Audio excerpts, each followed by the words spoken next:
AskGunQuestions.com is a website that we built back in 2007, and since then, for the last 15 years, people have been able to ask questions of simple to advanced nature, and we attempt to answer them in different ways over the years. Join us now as we start a new series to answer gun questions. And welcome everybody to our Ask Gun Questions show. We get together on Saturdays whenever I'm not dying of whatever I was dying of last week, and we chat about guns. We give answers to questions that come in to the website, like it said, and people that show up live. So Tony's joining us from New Jersey. Thanks for jumping in. Hey man, glad to be here. What a great day. It is.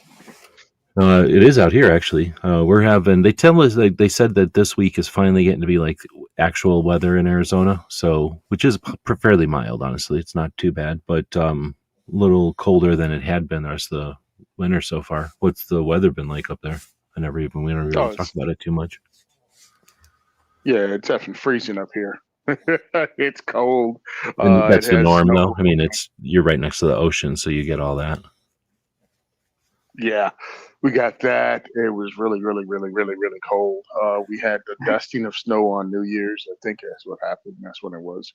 And no big deal, though, because, you know, we're used to it. So snow plows were out. We got parking lot cleaned out.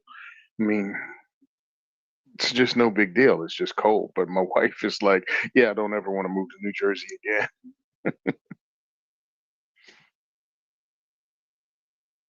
Yeah, because she's in South Carolina right now, and I think they had like 30.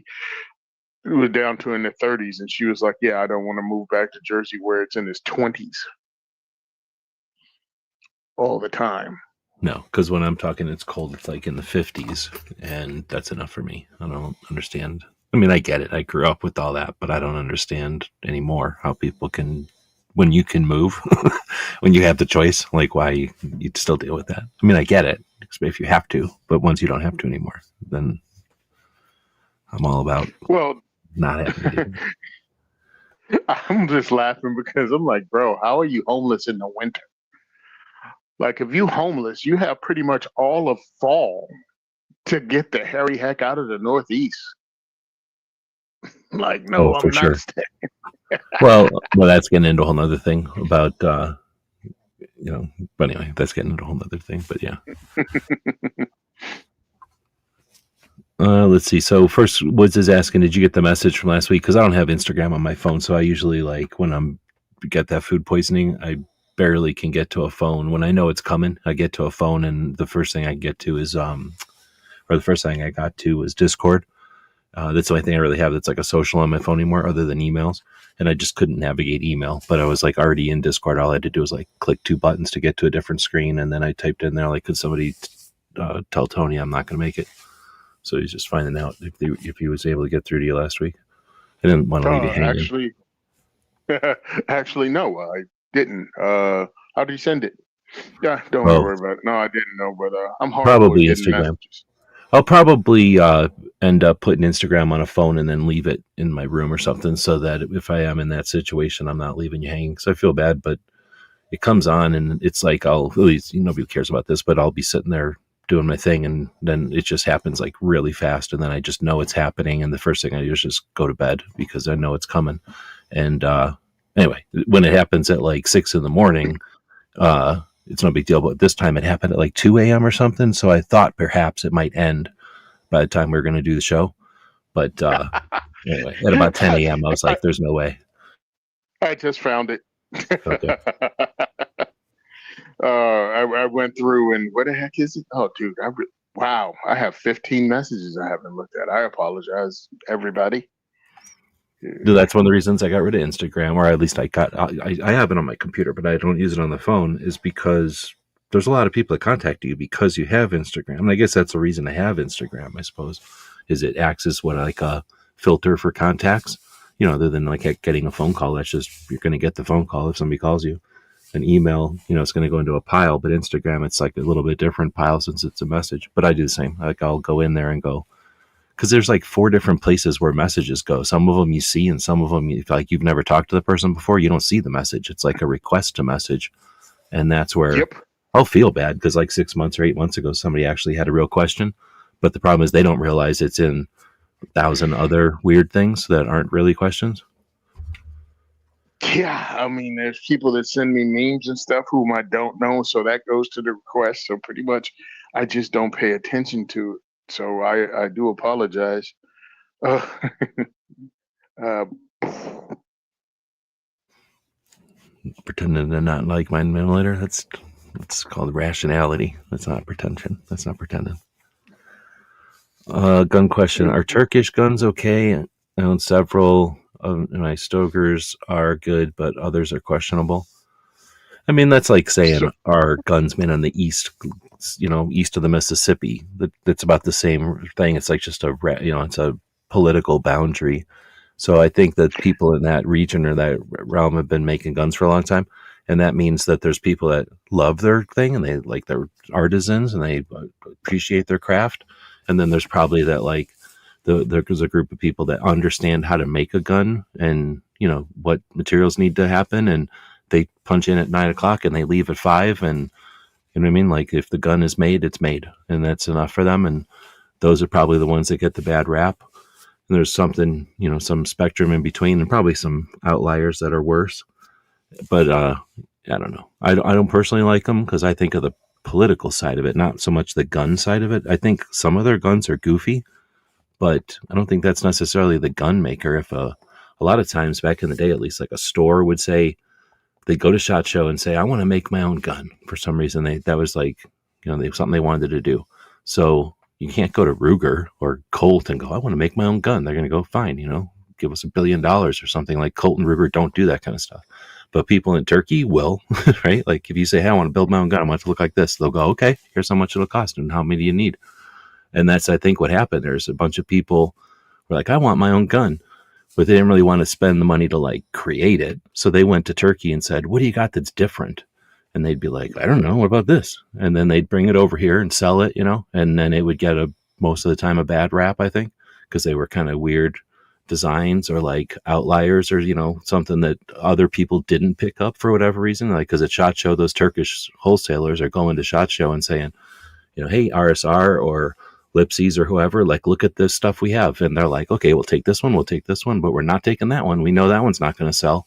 A lever action bolt gun or something, like a lever action 20 gauge or something weird. Like, we know that's not going to sell.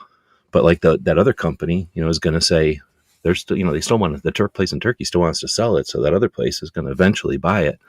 And I think that's why they got the bad rap, is there are some bad ones or some goofy ones, I would say. But I think it's more the political thing. I guess I kind of went back from that tangent, but I don't know how relevant it is.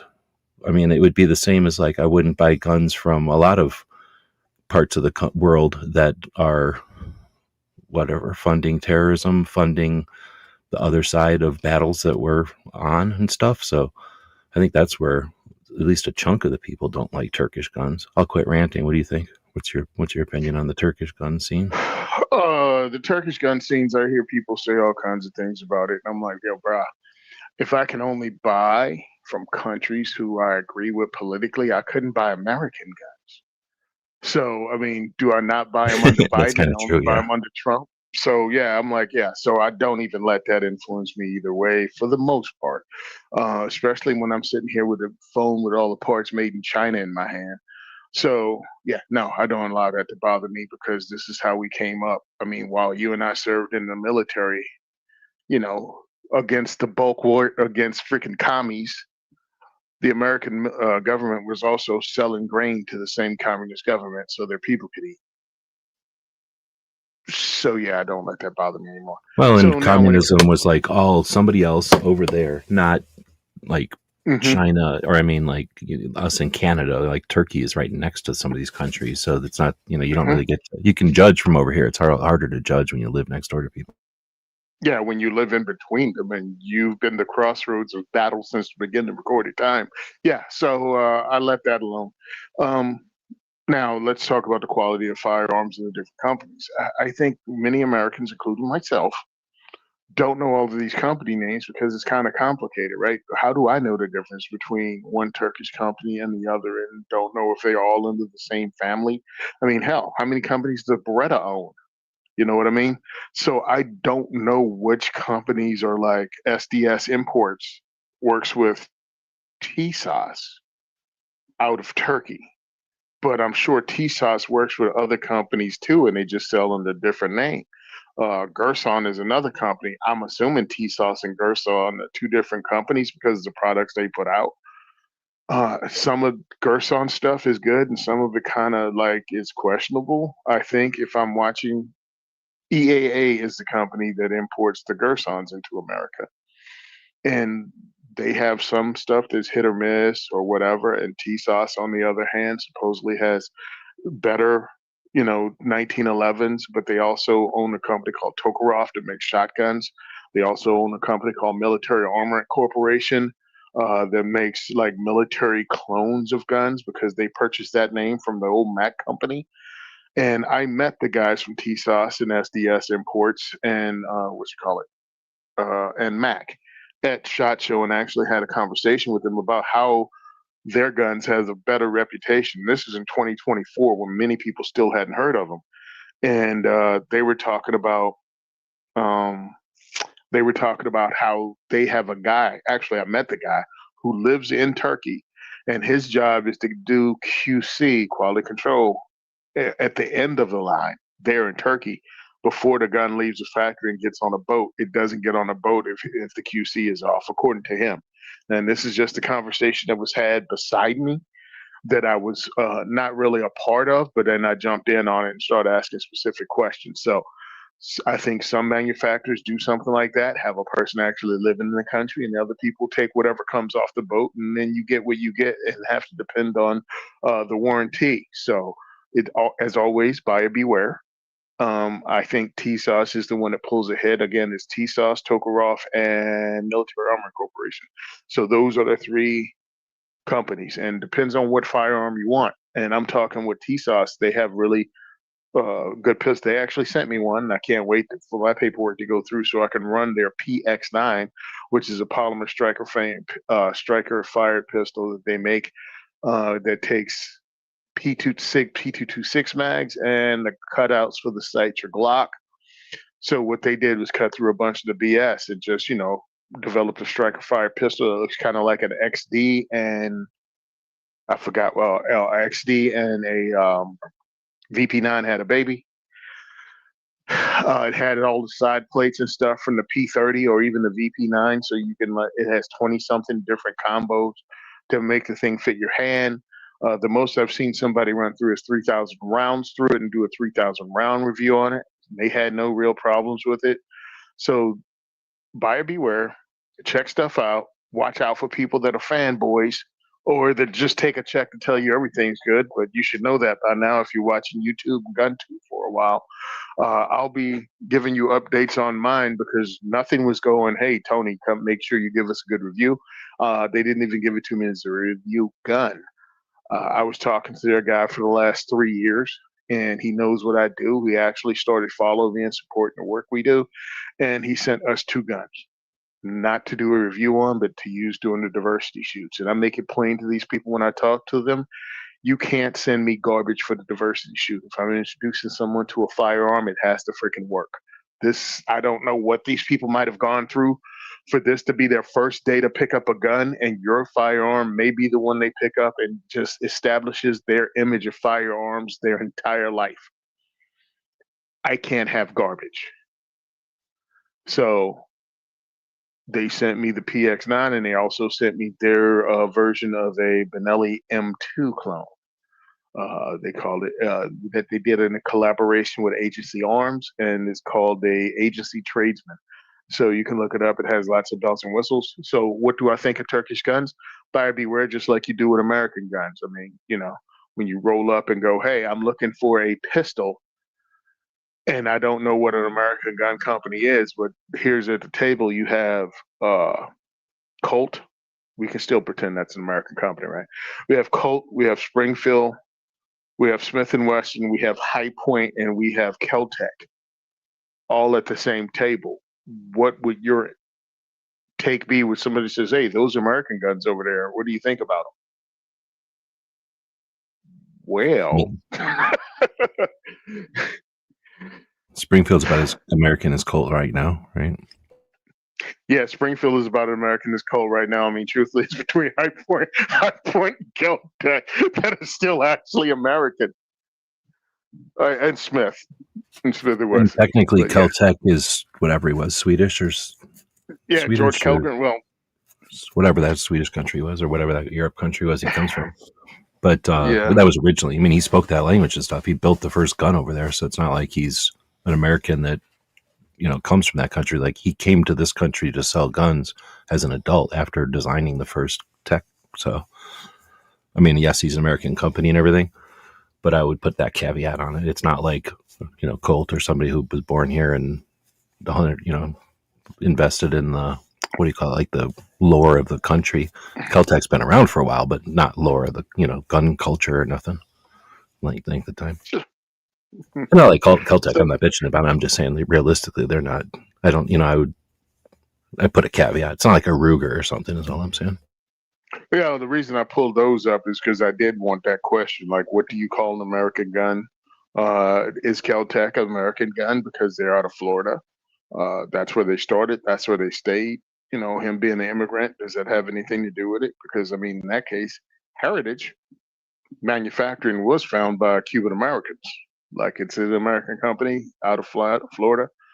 So the whole thing is this: buyer beware. I think some Turkish guns are better than others, and also depends on what kind of use you're gonna get. Because all the reviews I've seen about T-Sauce, and I'm gonna rock with them only because that's what I've been thinking about for a while.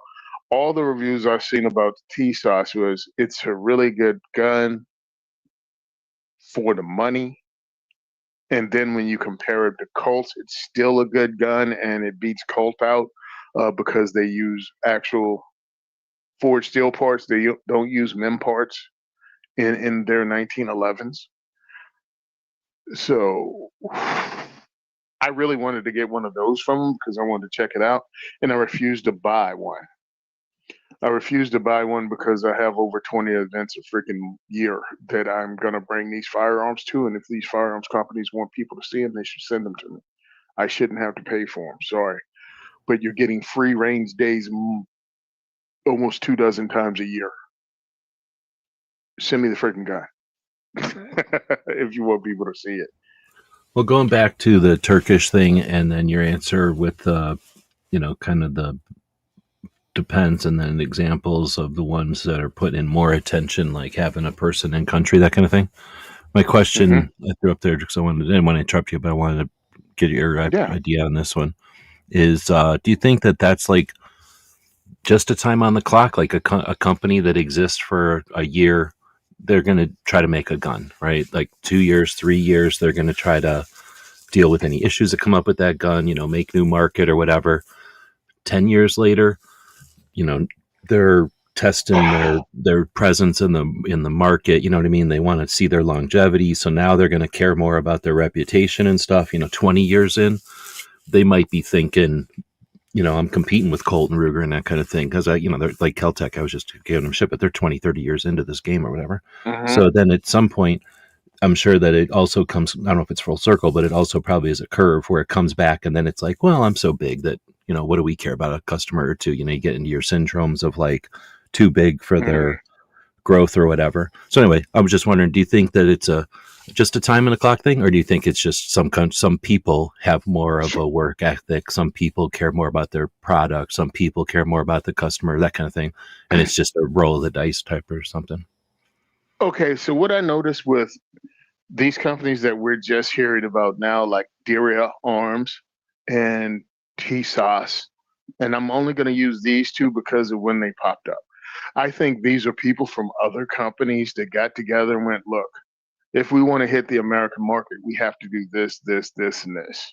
So they come in ready for the loss financially, right? So they come in with the lower prices to get us attracted in the first place, because that's where most people heard of these companies from, because they want the best bang for the buck. So it's like you come in lower, you give them the customer service you want, you be able to have a good QC, and you get these guns out to a lot of people on YouTube, or you keep the price low enough that people that want to make YouTube content can afford these guns and shoot them and give reviews on them. And I think that's what's happening. And even Daria, Daria Arms, they made their Glock 19 clone. And when they started their Instagram page, I was one of the first on there, and I said, "Hey, I just checked this Daria Arms out at the diversity shoot. It's a Glock 19 clone with a lot of options for $225 MSRP, and they were selling it for $199 in the store." And the person from there said, "Yeah, we've decided that we're going to lose money the first couple of years to get people to see the guns and try the guns and to differentiate us from others." So I think right now what we're seeing is an intentional marketing plan by these companies to do this and have higher QC and to have lower prices. So I think this is actually the time if you want to step in and get in on getting a decent deal on a firearm that's got parts. I mean, they're 1911 clones and Glock 19 clones. If the thing is built solidly, you'll be able to replace every part on it if these companies fail and go out of business in 5 years. So I think what we're seeing is something unique. And I think it's because a lot of companies, excuse me, a lot of these Turkish companies saw what happened with Canik and saw it come here as a Walther P99 clone and slowly evolve into something that's charging damn near the same prices as Glock and Smith and Wesson now. So they're making mad profits to the point that they're actually building Canics in America.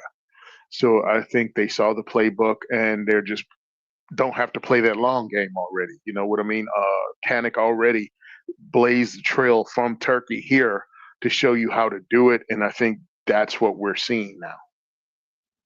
If that answered your question of how are they doing it and why are they doing it in this way, I think that's what's happening. Yeah, man, I hear you. And it's like 2026 already, right? Like you'd think that having to go through the whatever you call like lifespan of a company or life stages of a company is probably a better way to say it. Like, you know what I mean? Like we should be able to learn from now. Like you're going to put out a Hmm. product, like get immediately to the you care about your customers feedback type of thing or something. Plus, that's honestly, it's like Also, kind of the recipe nowadays is to care about every single customer so that you cherish every review, every opinion of the thing, as opposed to throw it out there and hope that 25% or less hate it.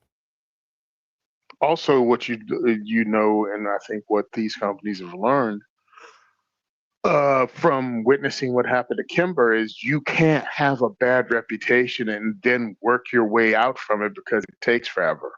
I mean, there's still people Yeah, you saying can't like Kimber's I'll a make better guns to get rid of that reputation because if nobody buys another gun from you, that just didn't work. yeah, it didn't work, and now it's like, oh, those are garbage. I mean, right now, High Point is learning that.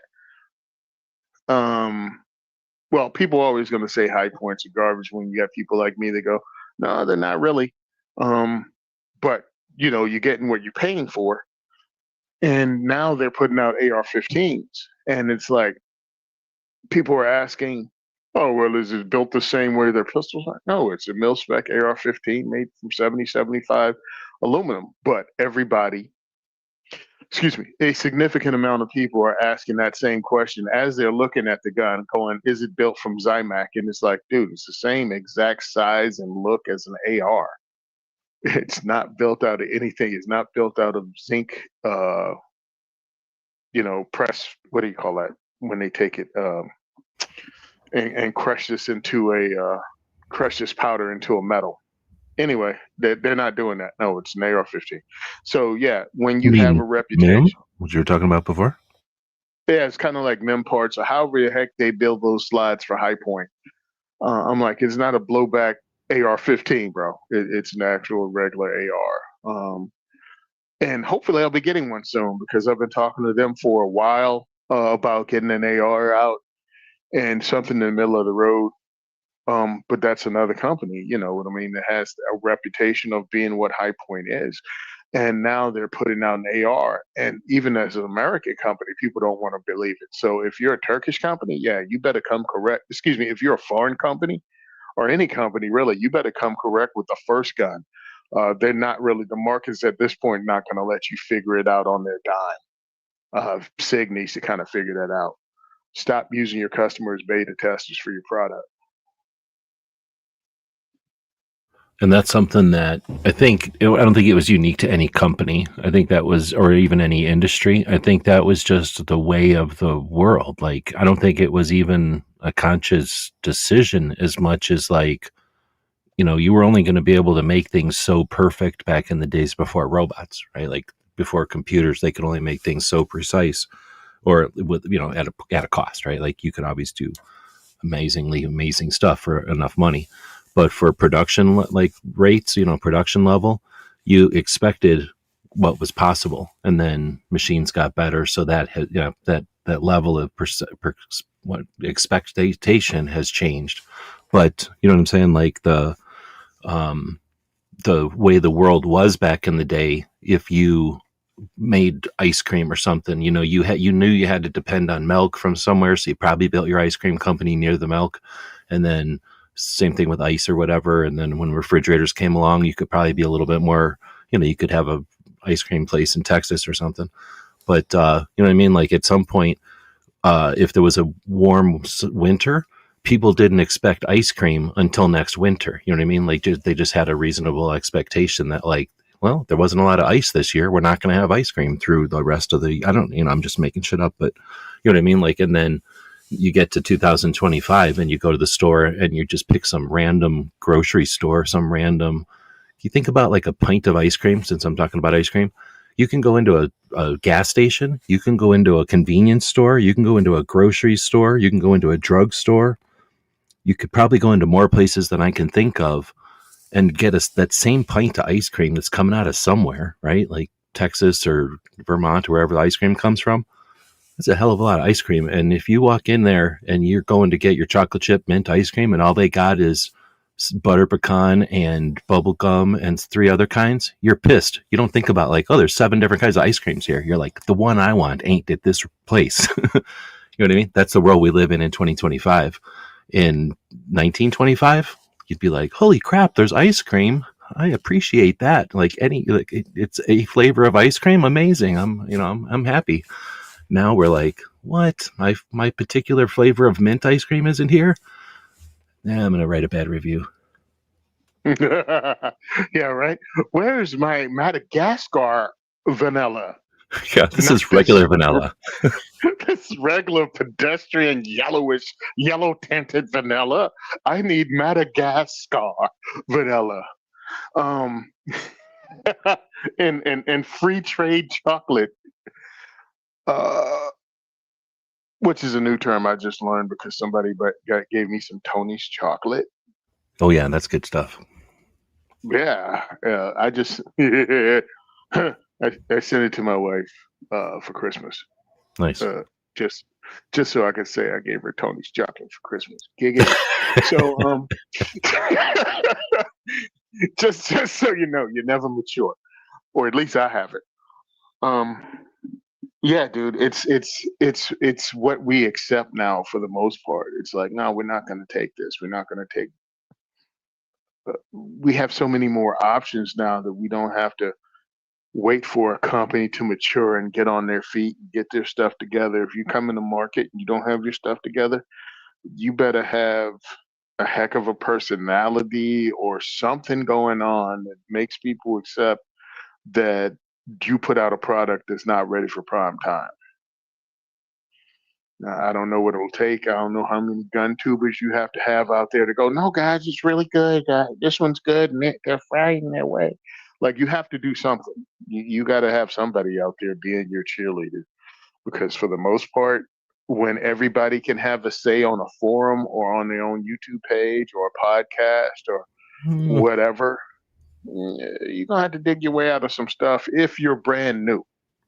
Like, I'm going to say I agree with you, but over the time now, here's the thing. I think that there's this element to it that for a number, I'm going to add like a caveat or something of for an amount of time, because it seems like depending on what you pick, but I could point at a couple of guns that come to mind, like that one from Texas that was the low bore axis, the Hudson or something.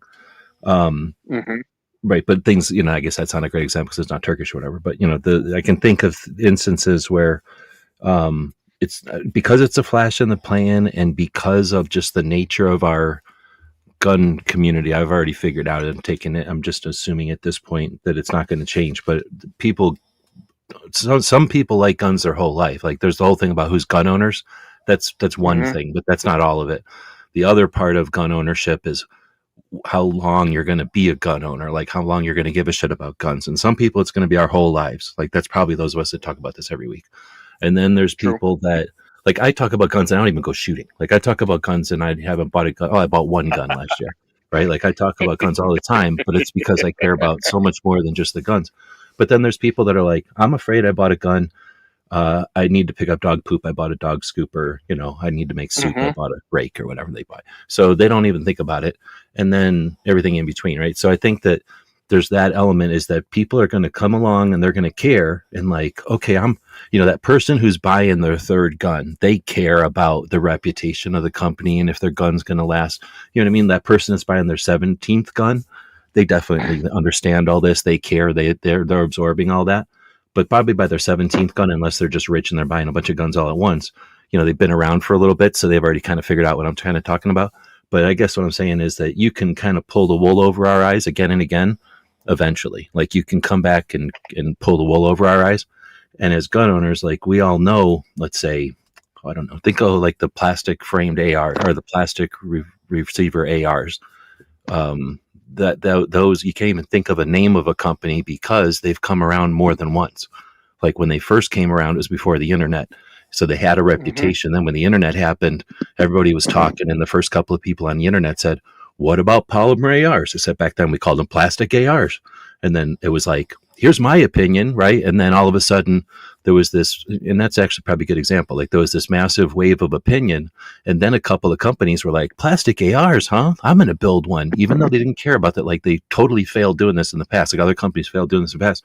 New companies came along, and I'm going to say they all failed, but they didn't all fail immediately. Some of them stuck around for a minute and then failed. And it's not like they failed because of anything necessarily, other than it's just such a, trying to jam like a healthy salty snack into a whole bunch of salty snacks. Like there's just a lot of effort into the AR market, and trying to make them polymer also was just too much to ask. But because that seemed like a good thing idea, or like it seemed like it should all line up, that effort was made over and over again. And maybe I'm just more aware of it because I'm in Arizona and it kept happening in Arizona, where like all the manufacturers seem to be in Arizona really, but at least a lot of them. But that's something that I can think of, that like, whatever reputation you think about it, plastic ARs or polymer ARs, they don't last very long. The companies last maybe 6 years. And then 10 years later, somebody comes up with one again. And then it lasts for a little while, maybe 3 years. And then 5 years later, somebody comes up with one. And that's something that I'm just adding to it. Like there is a way to come to abuse us, I guess, or to mess with us. Or there's a way for you could also look at it like there's a way for our community to like self-repair. Like nobody really harms us too long because we figure it out. We might forget, but then we still have the ability to figure it out when they come messing with us again. And I say messing with us, but, putting a bad item on the market, having bad customer service, putting out lemons, whatever, having bad QC, just not caring. And anyway, I'm just throwing that on there, Yeah. adding that to it. Um, I was thinking about when you were talking about that. I was thinking about the piston ARs. That was one of those things. Yeah, exactly. We're about due And for that, one again. uh-huh. And now there's Yeah, no it's global war crazy, on right? terror, because for a minute there, everything kind of like ARs at least was like pre assault weapons ban, and then it was pre global war on terror. So that there was like all this opinion and what we could do with an AR and what people wanted out of an AR, and then the assault weapons ban happened, and then it was like, guess what I want now? Whatever you said I can't have is what I want now. And then that ended in 4. So then basically the global war on terror was just kicking off. So now we could have whatever we wanted. And it wasn't like, I just want short because you said I couldn't have short before, or I want a collapsing stock because you said I couldn't have that before. Now it's like, I want what my son carries. I want what my uncle carries. I want what I used to carry. I want what my brother or uncle or daughter or sister or mother carries, right? Like that's what I want. So then for the early 2000s, when I was really living it, that's what it was. Like, I need to have whatever they're shooting in the desert. Like, we need to have that Mm-hmm. here for whatever reason. I live in the hills, but I need a desert gun. I live in the forest. I need a desert gun. I live next to the beach. I need a desert gun. Who cares? We all bought desert guns. Big deal.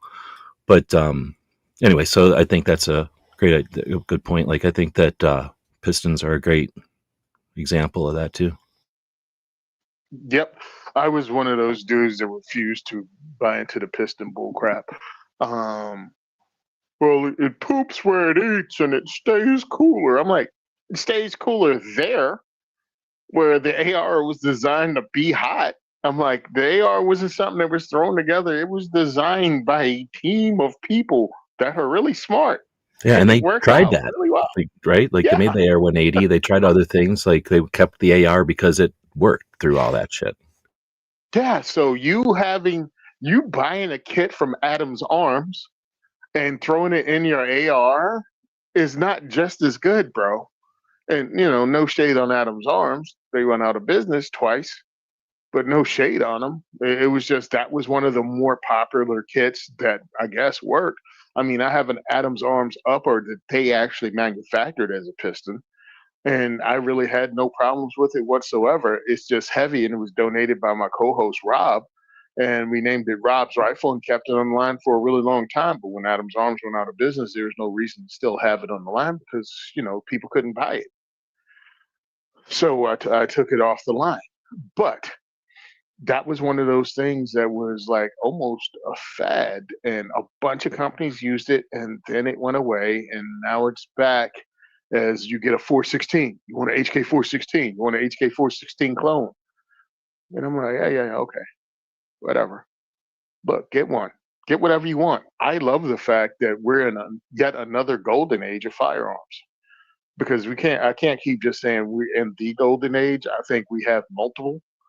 Depends on when you're alive, when you have multiple multiple golden ages. So I think we're in one right now. I think it's been going on for over 25 years since the stupid assault weapons ban freaking sunset. Pretty much, Has yeah. it been that long? Yeah, it's Yeah, been that seriously. long, right? 4, yeah, so 21 years. Yeah. So we've had that, and we have more innovation coming out. We have more companies coming out, and we have the price crazy, right? That the price of ARs and AKs switch places.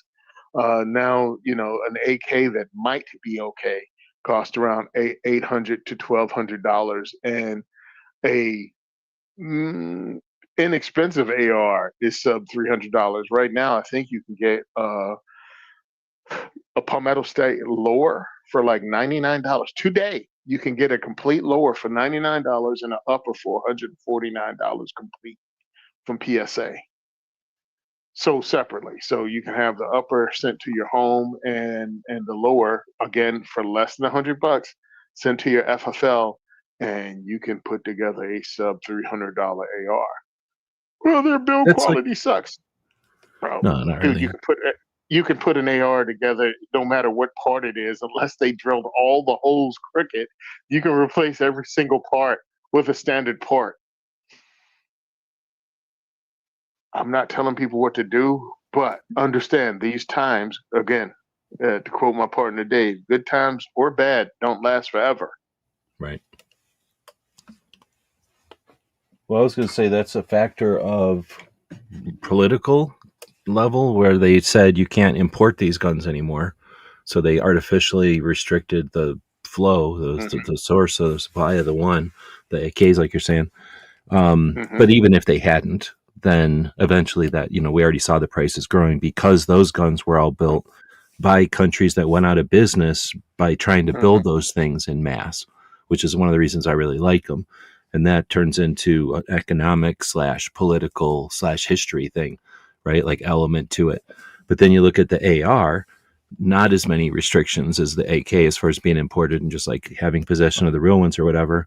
But almost no, if any, barrier to entry as far as like getting up and ramped up, because you can either have the pieces built by somebody who's building them or tool up and build them, because it's not like forbidden knowledge and it's just a matter of scale and doing a smart business or whatever.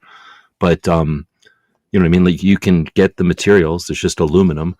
you can get the plans, which are available, and you can whittle them out with your robots and your machines, and you can produce a item that, with whatever marketing or whatever appeal, with whatever slight changes you can do to appeal to a market, that's possible. And that's another aspect of guns that's awesome. And I'm sure that's one of the reasons the antis hate it, is that it's I don't know if we're self-sufficient necessarily, but we're not an industry that requires some other industry to support us. Like, you know what I mean? Like guns, if you left us alone, we'd be fine. We'd be making more guns. You know what I mean? We'd develop and we'd make more stuff. We're not dependent on some technology sector or the medical sector or something to feed us new tech or new ideas. And it's ignored because I don't think anybody intentionally ignores it. It's just that we got so many other things we have to fight about all the time, or to defend ourselves, I guess, from all the time, that we don't get a chance to just kind of, hopefully that's what this show does, right? But let us just kind of bask in the awesomeness of how big of a whatever effect guns have on the culture, in so many ways. I'm going off on a tangent, but just the way you were talking about that, it made me think of like the economic and the business side of the gun community. We already talked about it a couple of times today, actually. Yeah. I mean, look, dude, I like firearms. I like guns. The reason I'm fighting the fight I have, bringing people into advocacy, is because I was the gun kid. I was the kid that could tell you the difference between a Smith and Wesson and a Colt revolver in the old police dramas. You know what I mean? And Rockford Files, I could tell you what Jim Rockford carried. I knew the 1911 that, da da da, just on down the line of everything we saw and grew up with. And then to find out it's threatened by people, not really because of safety. They use the safety as an excuse, but they're just trying to disarm you. And it hit me right in the civil rights part of it when I, picked up some books and actually read about the Black Civil Rights Movement and how blacks and others, but I'm going to identify with what race I was first. That's what got me reading the history. And then I found out, oh no, it's not just black people, it's anybody that could be intimidated, regardless of your race, religion, that was when they were disarmed or unarmed. They were victims of people that wanted to impose their will upon them, and they could do nothing about it except die or fight back. And when they take your effective tools to fight back, you're left with ineffective tools to fight back, which means more dead bodies. So I'm like, yes, no, we need to push back against this because there is no reason to continually go through every generation of Americans having to learn that the Second Amendment is one of the most important civil rights that we have. And that's why I'm pushing back, and that's why I'm doing what I do, because I started out as a gun guy that moved to a state that pretty much villainizes firearms ownership and firearms themselves. Right. So By yeah. dismissing the positive or ignoring completely any positive factor at all, really, because there's quite a few. So, like, literally just ignoring all of, if not all, most, if not all, they suggest that guns are violent or the cause of problems, and then persecute the property and the ownership. And that's, like you say, if we don't stand up and do something, then it just keeps happening because they have no reason at all to stop whatever's working for them. And if there's nobody that stands up and says, hey, gun owners aren't the problem, they steamroll us out of there, as you see in states where it's happening all too often. Yep, and we have to get people that live outside of those states to help fund the fight in those states, because the fight goes nationwide. Once we keep winning, and with what's been set forth by the Supreme Court under not only Heller but under the New York Rifle and Pistol Club versus Bruin, uh, they are gonna lose when they get up to the Supreme Court level, and they keep losing, and precedents keep being set by all these losses. They're having a harder and harder time winning. So these court cases need to be funded, and pretty much it takes $1 million to get there. So if you live in a free state and you go, hey, I'm free and clear. All right, cool. Contact cnjfo.com and donate to them, because they're here in New Jersey fighting the fights on magazine limitations, firearms ID cards, and suppressors. So those are all going to end up being Supreme Court cases if the Supremes decide to take these cases when they get there, because there might be other states or other reasons they take something else. But these lawsuits all need to be funded to get there, to fight against the most pro 2A administration ever. Like, why are we even fighting this fight, bro, if you're the most pro 2A administration ever? But anyway, this should be the time we're rolling in the deep and having a great time as Second Amendment advocates, not still fighting the fight. So contact your legislators, contact your representatives, and and be that patriot that a whole bunch of us claim to be. And I think most people that come and listen to our babble and talk about firearms advocacy and what we talk about, they already are. They're already donating to organizations. They're already doing all this stuff. But maybe, you need to send this show to some of your friends that talk a good game, but don't donate, don't participate, don't write, don't call. It's like, bruh, stop it. Be a part of this. Be a part of the fight. You can't be a gun owner, but don't do anything if you want this to succeed. I don't know what it was like being a civil rights worker or marcher or advocate, back in the day with Martin Luther King Jr. But can you imagine the frustration after having dogs sicked on you, being arrested, being beat, being jailed, and then you finally get out and 1969 comes and civil rights legislation is signed, and then just all these black people pop up. Yay! It's like, wait a minute, where were you? You didn't donate. You didn't march. You weren't around. What the heck? And it's like, yeah, it's kind of what it feels like doing what I do. It's like, bro, come out, vote, come out to a rally, come out and speak, be seen, be an advocate that's actively fighting, not sitting back going, oh, I was busy that day. The game came on. I didn't want to go because it was playoffs. Well, I was going to say that's what I'm going to interrupt you finally because I kept not interrupting you, but now I've forgot 3 different things I was going to say. But that's the last part. I think is what you just mentioned. I think that it's like sporterized. I don't know if that's the right word, but it's gamed to where and advocacy for anything. And I'm noticing this because of the drones, right? It's frustrating when the guns get wailed on, and as a community, guns are, what's the word, foundational enough that we do get together. As much as we gripe or whatever, it doesn't seem like we work together. We do effectively come together at times, or we have at least. Not every time 100% in unison, like some kind of robot army or something, but we have at least done stuff and come together where with the drones right now, I'm noticing, because all of a sudden I have this focus on the drone stuff and they just got wailed on. They basically had their assault weapons ban just happen and they don't know what to do about it because there is no such thing as an NRA or anything like that for drones. It's just a whole bunch of people doing their thing and sharing their interest in either flying or making money using their drones. And they just had an assault weapons ban happen. So it's they're just now looking at each other well, wait a minute, we're not criminals. Wait a minute, we didn't do anything. What do you mean drones are, what do you mean Chinese, whatever? This doesn't make any sense. You're suggesting that a drone that's in my closet is somehow being used by the Chinese to map the United States. It takes me 5 minutes to pull the video off of it and get it onto my computer and then edit it. And you're suggesting that the Chinese are somehow slipping this past me and using my slow ass internet to, get it to them. It's ridiculously absurd, but because nobody gives a shit, drone people are just standing there with their mouths open going, oh, so it, you know what I mean? It's, I think it's just we've actually done okay as gun owners, but because we've been, I don't want to say conditioned, because it's not like anybody sat down and figured this out and their plan came to fruition. But I think 2020 hindsight, it's as though we only get up and fight when we're attacked, which is probably, again, habit, or human nature, just like what we'd expect people to do. But when we got attacked a bunch of times and then got used to it, I think what happened is we got the assault weapons ban. We all, as adults, were okay, the assault weapons ban is the last fucking draw. We got rid of a bunch of politicians because of it. 4 years later, it went away. 10 years later after that, or 13 years later after the initial reaction to the assault weapons ban, is when Obama said executive actions. And there was enough of us that were still alive that went, what? No, fuck no. Let's end this real fucking fast.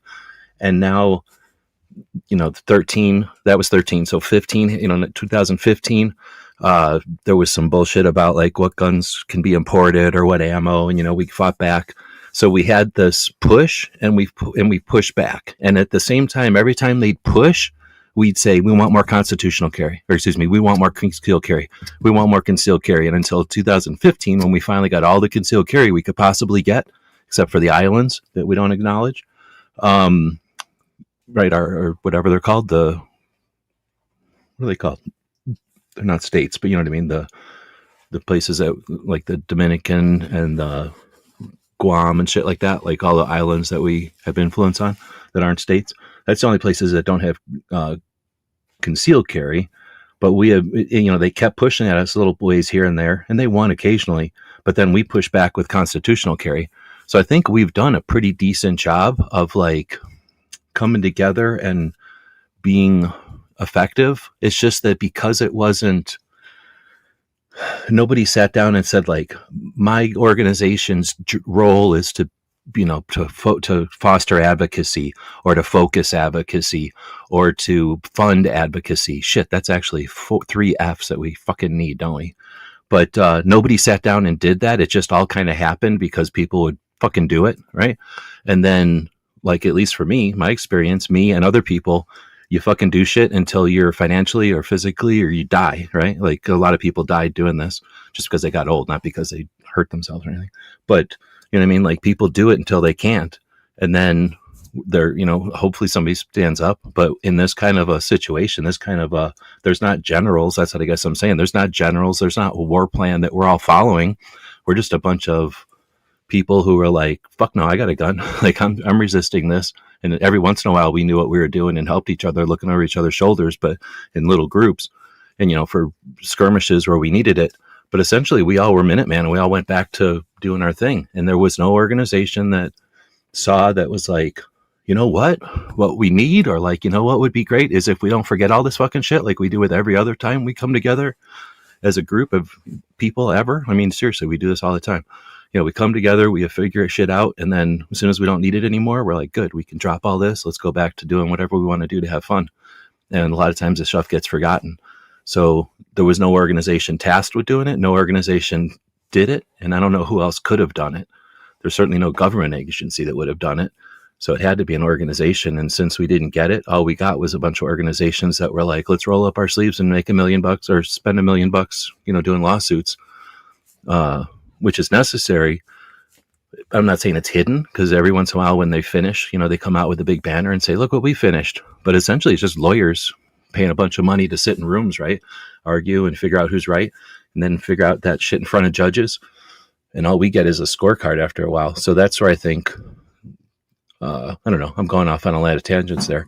I just don't think we've fostered a community of like, let's pick up and fight, and then acknowledge, cheer, and fight again. Maybe if we were all, I don't want to say all Marines, but if we were all Marines, we'd have a different mindset. I'm just picking up Marines, but you know what I mean? Like if we were all the same training, the same background, same experience level or something, you know what I mean? Like we'd all, or at least the same instructors, we'd all come out with a different result than what we end up, what we, I don't know, what we are. I don't want to say what we're dealt, because it's just what we are. One of the obstacles of doing that is ourselves and the personnel the firearms owners have. Many people just want to be left the frig alone. Just leave me alone, and I don't want to work with anybody else. I don't want to go to these meetings. I don't want to go hang out with these assholes. I just want to go and shoot my 1911 at the range. I want to shoot my shotgun. I want to, do my 22 precision rifle stuff. And I don't want to have to continually fight for this thing that shouldn't be something I have to fight for. So I understand where they're coming from, and most of them are individuals, and they don't want to join advocacy groups, and they don't want to have to compromise, because everything's going and just the people in firearms go from, hey, I totally understand why you don't want a belt fed to be sent to every home, to somebody who's like me. And I'm like, not only should the belt fed be sent to your home, the government itself should be incentivizing it and let me write the ammo off on my taxes, which I shouldn't be paying anyway. So it's like we have that entire spectrum of people in the firearms community and we don't work together unless something's coming down that's so egregious that we all just stand up. Like what happened with Soviet ammo when we saw what Yep. was happening. It was like, yeah, you're going to do this. You're not going to stop with just Soviet ammo. This is your nose under the camel's. This is the camel's nose under the tent, and there's a whole lot more behind this. And we all pushed back. But it takes something like that to get us together. That's why they slowly move the Overton window, say corny stuff, and then we slide back, and a certain number of people on our side accept, oh, okay, well, at least they didn't go as far as they said they were going to go. No, we don't accept anything. We're supposed to be kicking that freaking can down the street the other way. Nothing they do should be good enough until we go pre 1936, until NFA is gone and Amazon's dropping a friggin' M60 E3 clone off at my house. Am I saying no? And that's not as ridiculous. People might hear that and think it's like exaggeration, or it's like you're trying to make a point, but you're really just using a future that seems unrealistic, but on reality, whatever you just said, belt-fed, tripod-mounted, large caliber thing that's basically made for removing vehicles from roads, or like, that kind of big stuff like airplanes and things. But so what? Like, people are buying that. They're no more dangerous than somebody buying a 22 short, or like the smallest production gun out there, because it's your intent and it's what your history and whatever. And we have this history of people that have owned bringbacks from war since the beginning of war. Guess what? The first people having wars brought back swords. So that's happened since forever. I was just listening to a story about that guy Shrek. Shrek McPhee. He was listening to an interview with him, and he was talking about when he was a kid that some guy from Vietnam had brought back a bunch of stuff and they got in trouble with it. And, again, it's just something that's been happening since the beginning of time. And reality is that all those things are out there just being ignored or being remembered and looked at.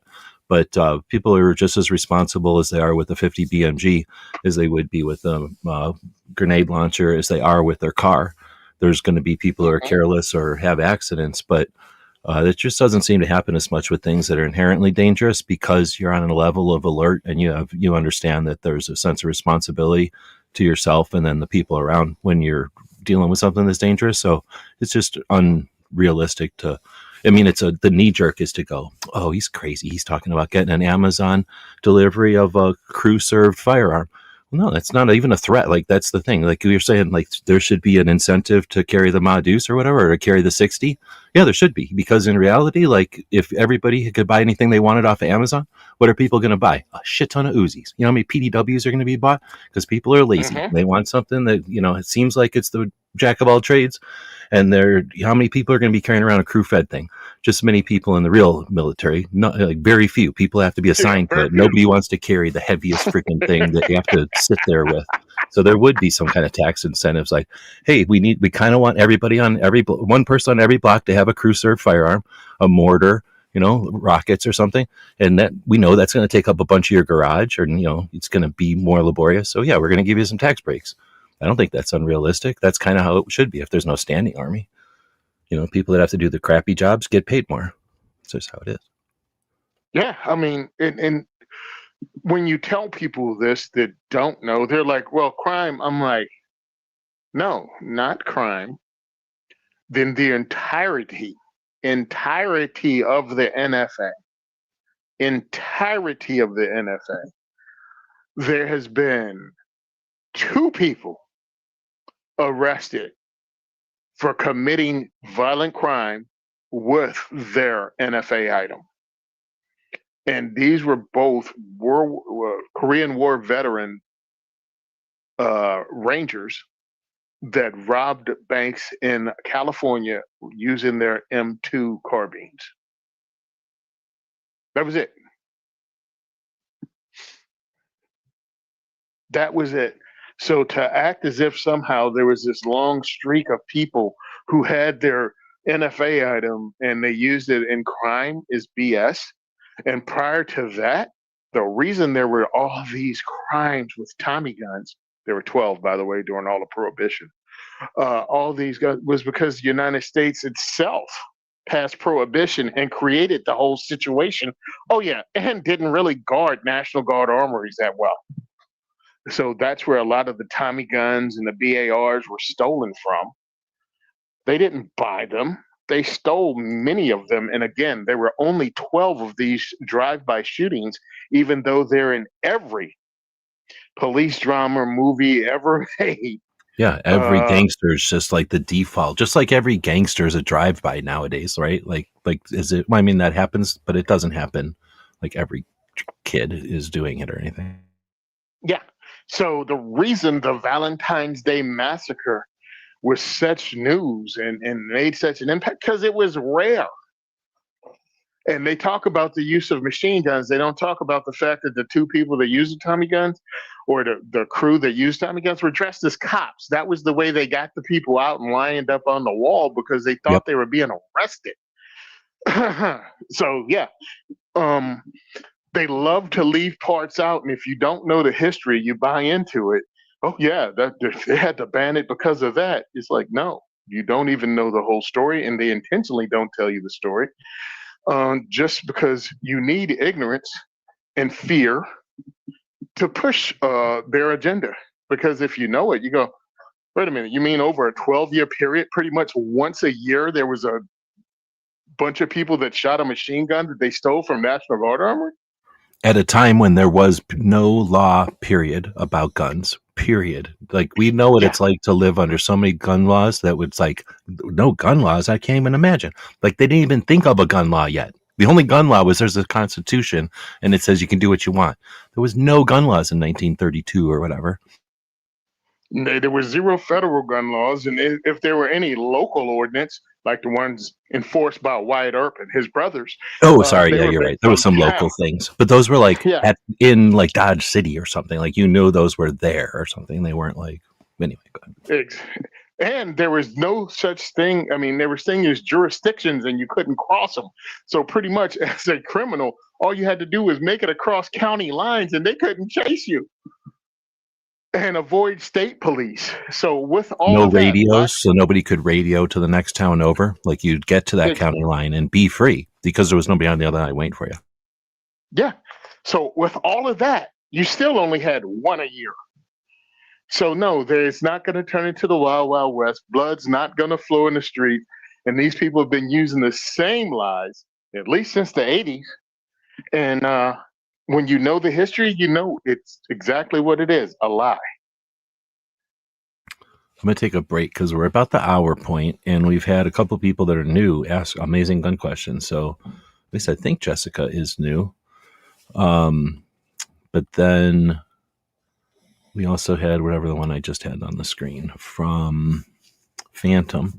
So Phantom said, to me, the 300, and this was back when we were talking about like kind of like the fads. I guess that's a great way to summarize it. To me, the 300 Blackout is a fad that's slowly dying down now, at least. I'm surprised how it blew up, how much it blew up for as long as it has. I think the idea of it as neat is right. I think the idea of it is neat. At least it reminds me of the 9x13, but an American version. Yeah, I quit buying guns by the time the 300 Blackout came around, so I never really considered owning one. And I'm in a weird spot where like I'd rather at this point in my life own things in the calibers that I own and not add new calibers to the mix. And if I would have bought that, if 300 Blackout would have been more of a thing when I was a bit younger, way younger, I guess, I could have added it. I'm not adverse to adding or I would not have been adverse to adding 300 Blackout, but it wasn't a thing yet. But that's a great point. We'll see what Tony says because I was aware of it at the time, but like I said, I really wasn't purchasing stuff, so I wasn't looking at it like with my pocketbook open at all. I just was watching other people, and I noticed that for me trying to keep up, I would say 300 Blackout, and then it went to whatever the other thing, 300 Whisper or something. Like it went on to the next thing, and then before I knew it, they weren't even talking about the calibers I'm familiar with now. They're talking about like twos and right, like 270s or something. Like I don't even know all the calibers, 238s or something. So nothing really changes. They just change the name of it because we were around at the beginning when it was called 300 Whisper before it became Sammy Spec 300 Blackout. Same purpose, same almost everything. Um, when it came out, I was like, this is a niche round developed for suppressor use on short barrel ARs. And of course, the gun community latched onto it with the tactical Timmies, and they were like, "No, you can use it for everything." No, no, you can't. I was like, "Why would I get this when I can shoot? I can get an AR that shoots 7.62 by 39, and I'm all right for just if you're gonna shoot it every now and again to use hunting because you need a 30 cal round. This thing works. Well, you use it for short barrel rifles." Or AR pistols. You can do the exact same thing with 7.62 by 39, firing out an AR pistol out of a 10.5 inch barrel without losing pretty much anything comparatively. Because when you cut down a 5.56 to a 10.5 inch barrel, you lose a lot of lethality, but not the same when you do it with 7.62 by 39. So as I've gotten more and more time in, I'm like, look, if the ballistics of the 30 cal, the 300 blackout, is the same out of a short barrel rifle at supersonic loads, then cool. Because the downside of shooting 7.62 by 39 out of an AR is that it fricks up the bolt face. It has to be thinned out to be able to hold that cartridge in it compared to using a 300 blackout cartridge. Anyway, I kind of switched up on that if it serves a purpose. But yes, it was a fad at first, and people jumped on it because it was the newest thing. And then it slowly filled whatever people needed, and then other people just slid and went away. And it is what it is. It probably won't go away totally, but it's exactly what I said in the beginning. It's a niche cartridge used for pretty much suppressor use, or if you live in a state where you have to have 30 cal. Thinking of what's going on today, I think I can throw something else in there now that I said I don't know nothing about it. Well, go ahead. But Dragon Man's daughter was just posting a thing today that she sent in three Form 1s or whatever on the first, and she already got them back on the third. So she got Nice. 3 cans through the no tax NFA bullshit. So, but that makes me wonder, 300 Blackout came out, or at least, what we're talking about here, that fad or whatever started, like I say, I'm going to guess, or mid 2000s or something like that.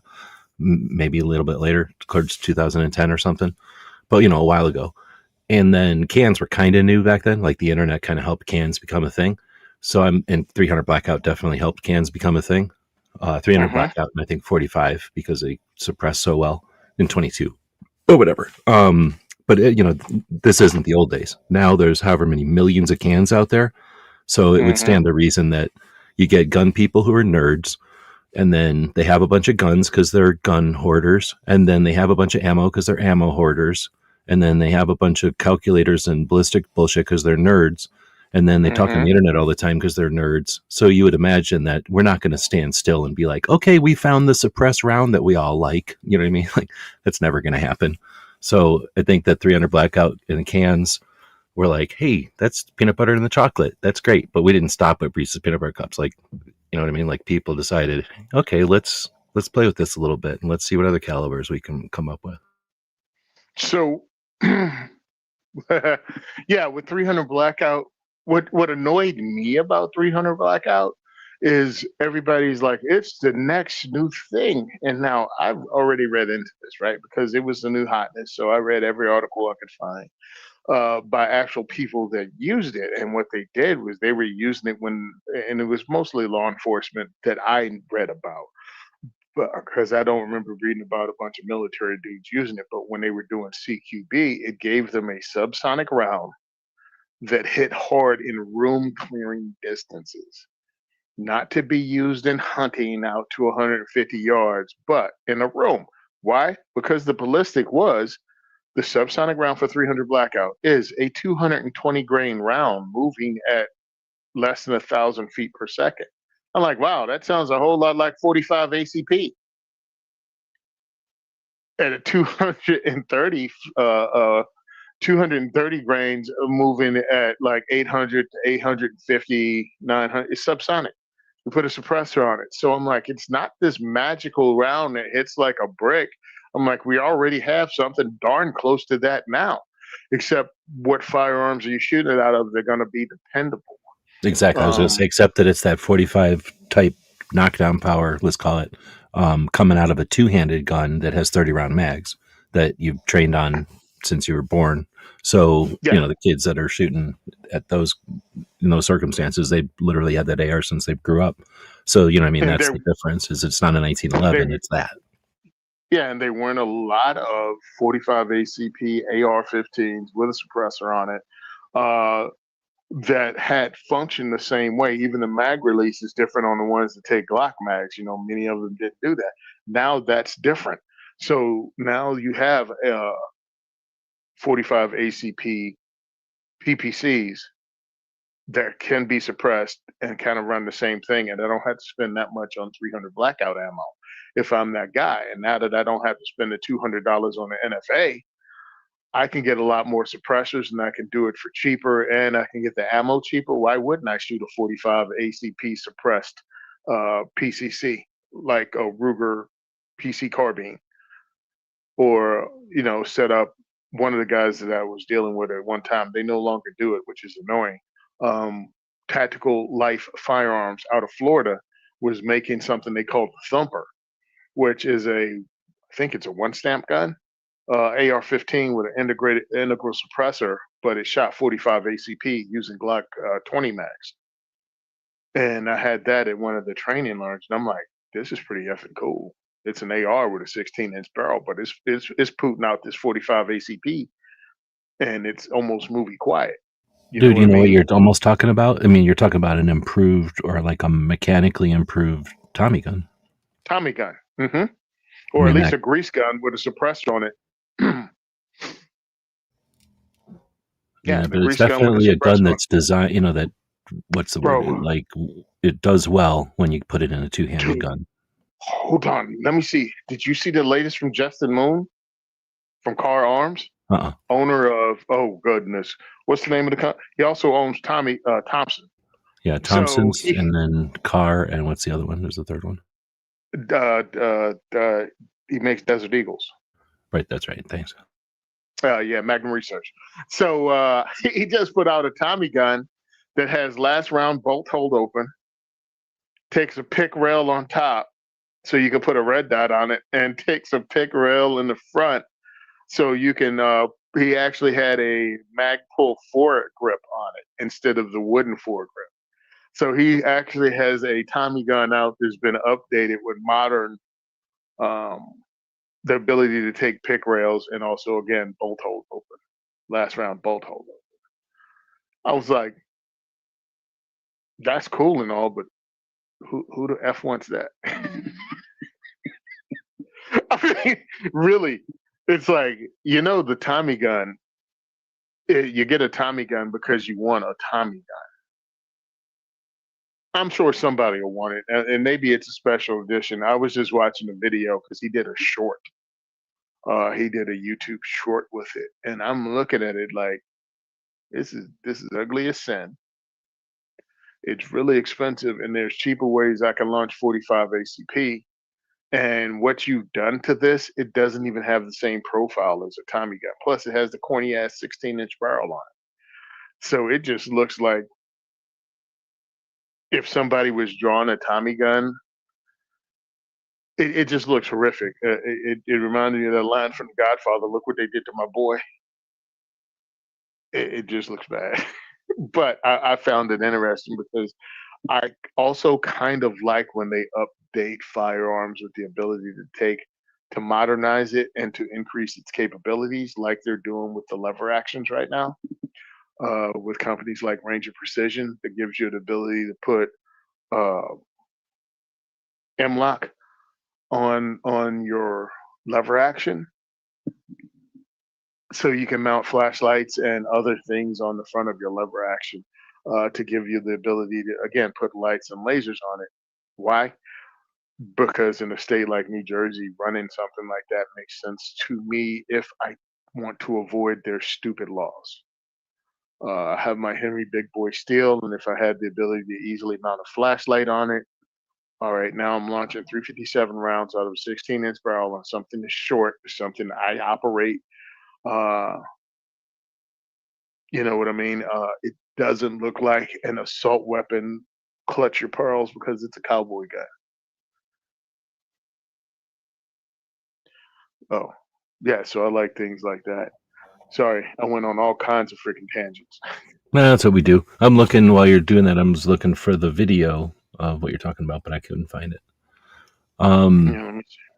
I was going to throw this out there as a pseudo quiz because we don't do a bracket like some of the overnight shows are known to do, famous for, so to speak. So Woods asked last gun question for him earlier.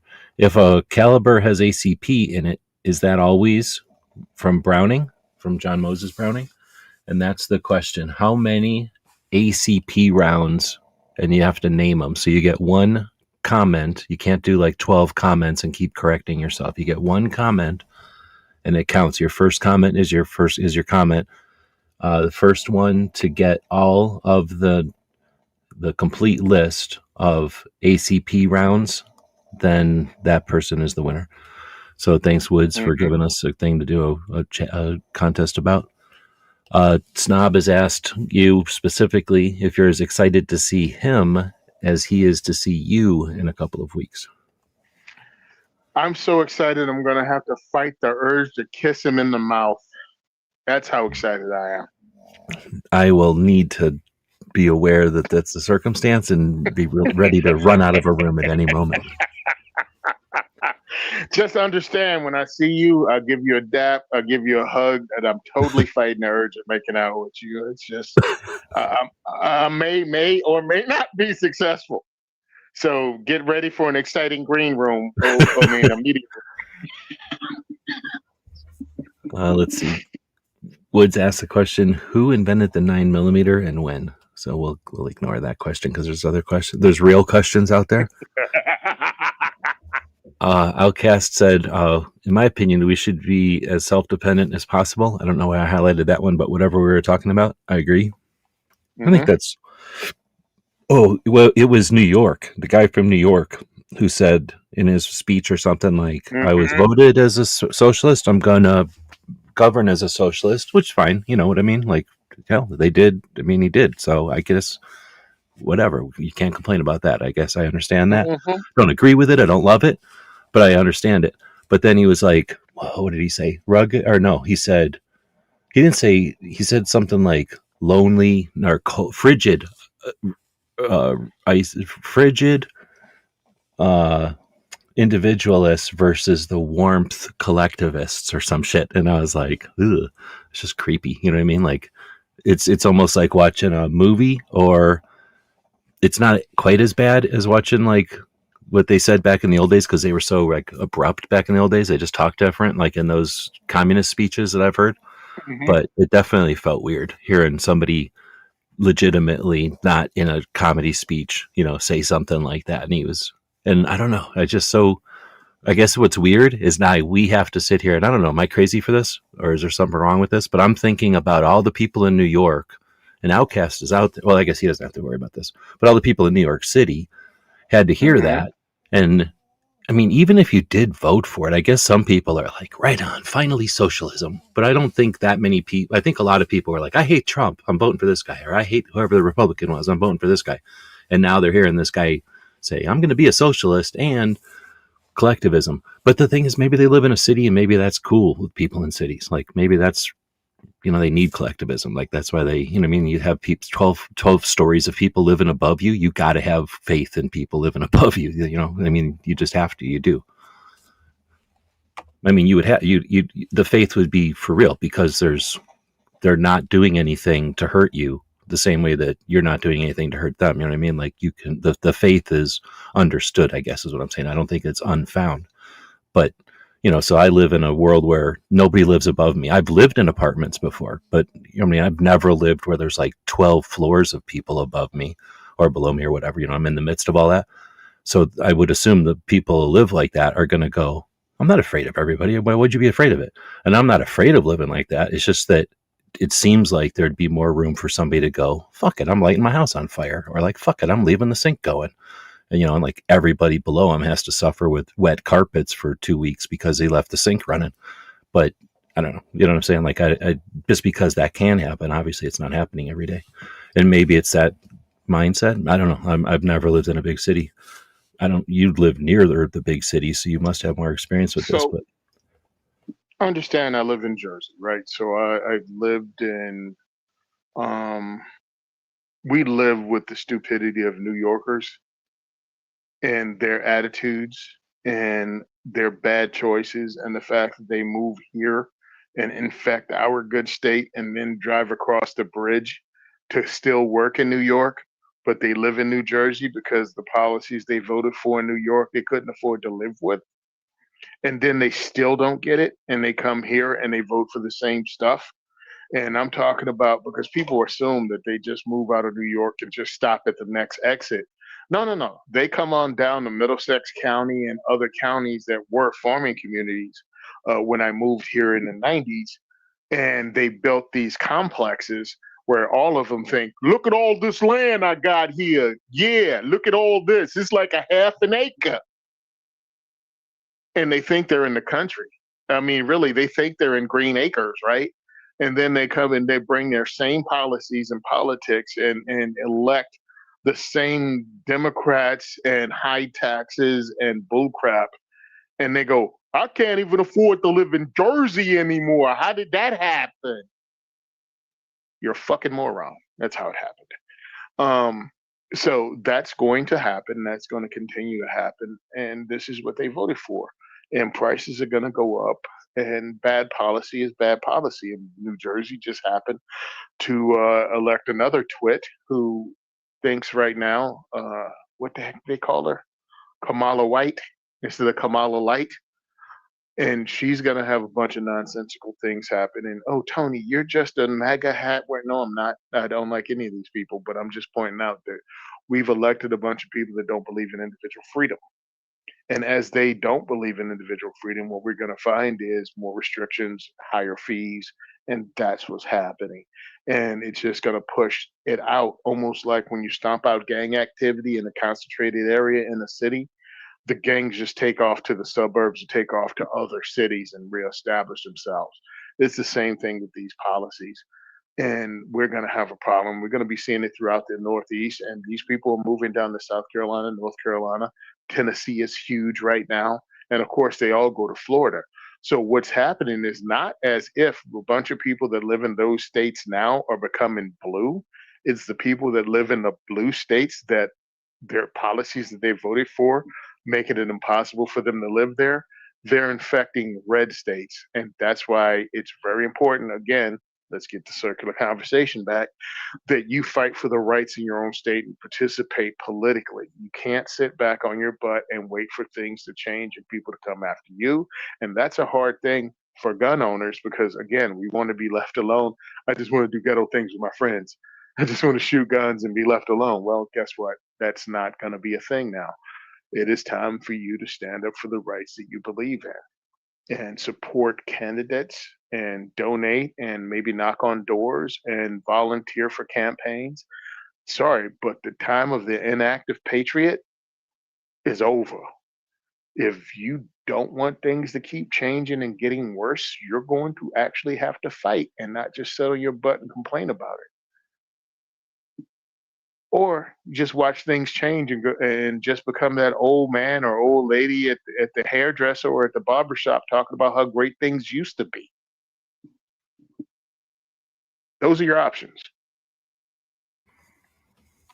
And if you do that, if you just sit and watch, what will happen is things will change. Like, you know what I mean? Like it doesn't, things, not very few, and I can't think of anything that really just stays the same when you stop and just don't participate anymore. So without being an active participant, you'll have no influence in the, the progression or like the, whatever comes next. And not that your influence is going to direct traffic or something, but without being paying attention, essentially you'll get lost because you won't be, as long if you're paying attention, you at least keep some awareness of like the lefts and rights and how you got to where you come from or whatever. So you're not like just completely out of nowhere. But if you just come up for air every once in a while, you're just going to be in a different place every time. And pretty soon you're going to lose. There is fewer and fewer ties back to wherever it is you came from.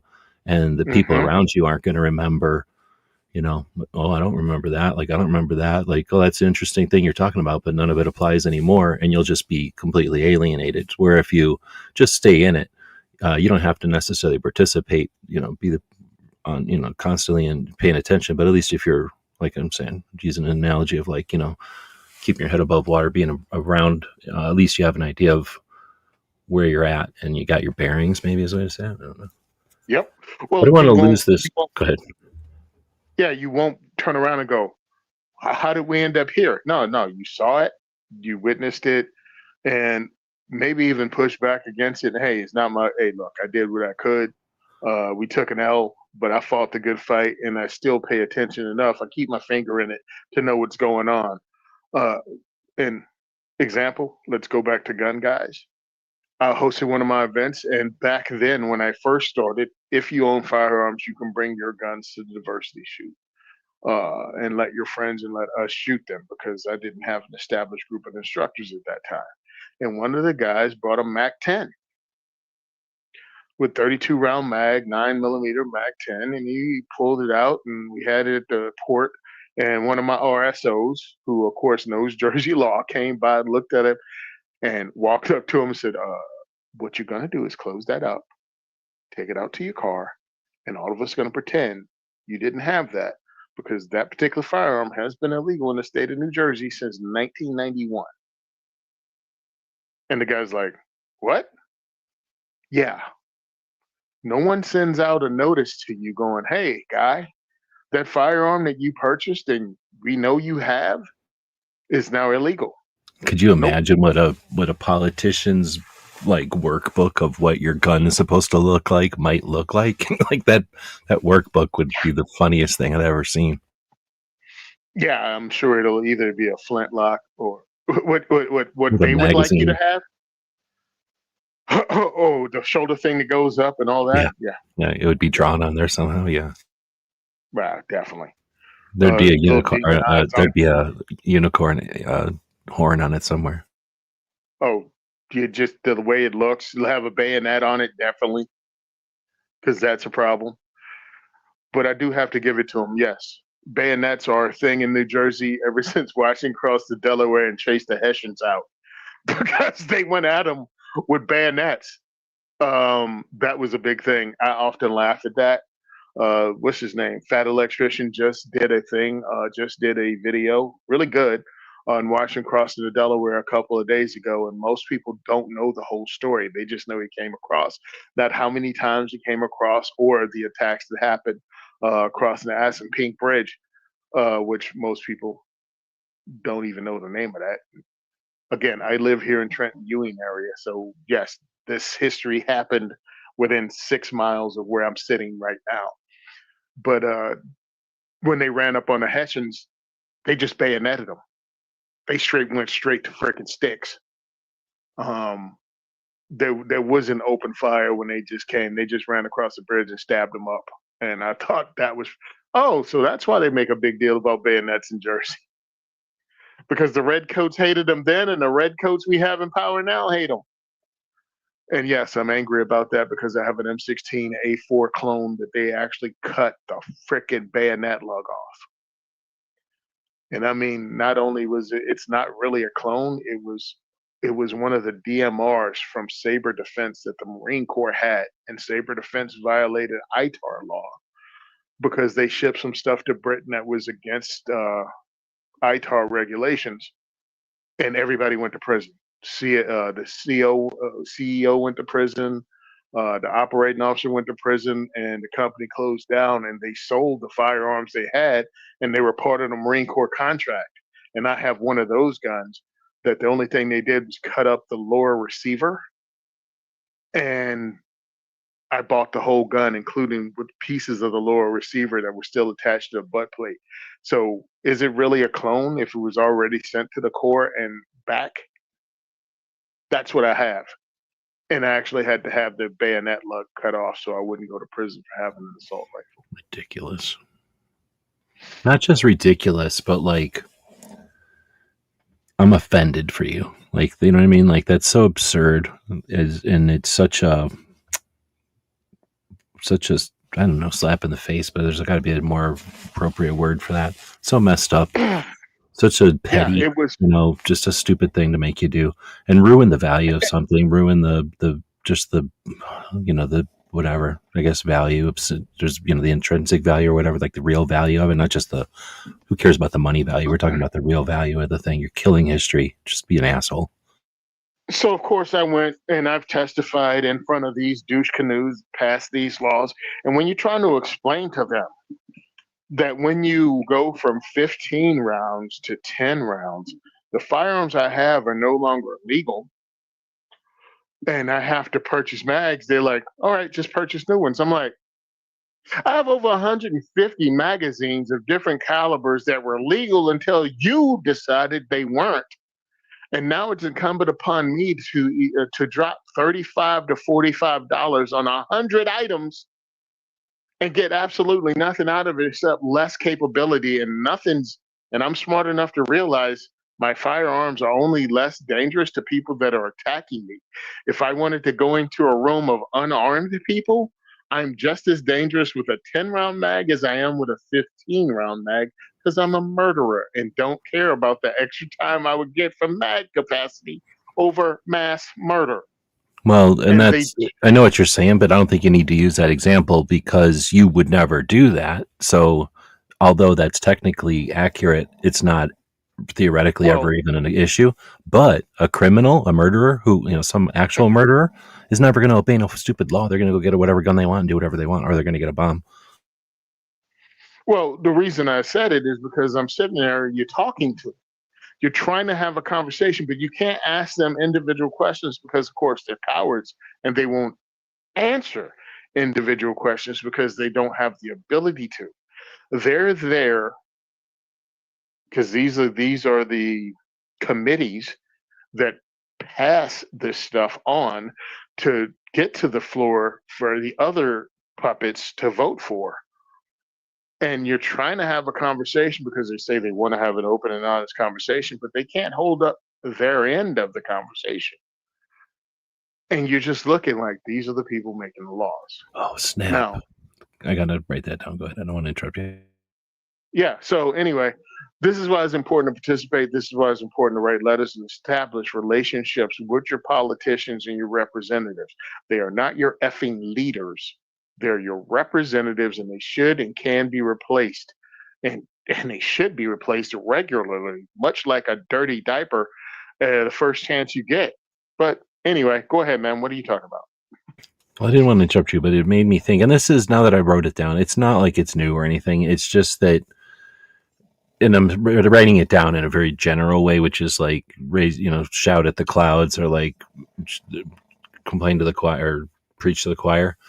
But and this is kind of just, and it's not necessarily a new tactic or a winning tactic, but it is maybe. So if I threw this into like the robots to clean this up, I should have done that to get a better exact idea of what I'm trying to say here.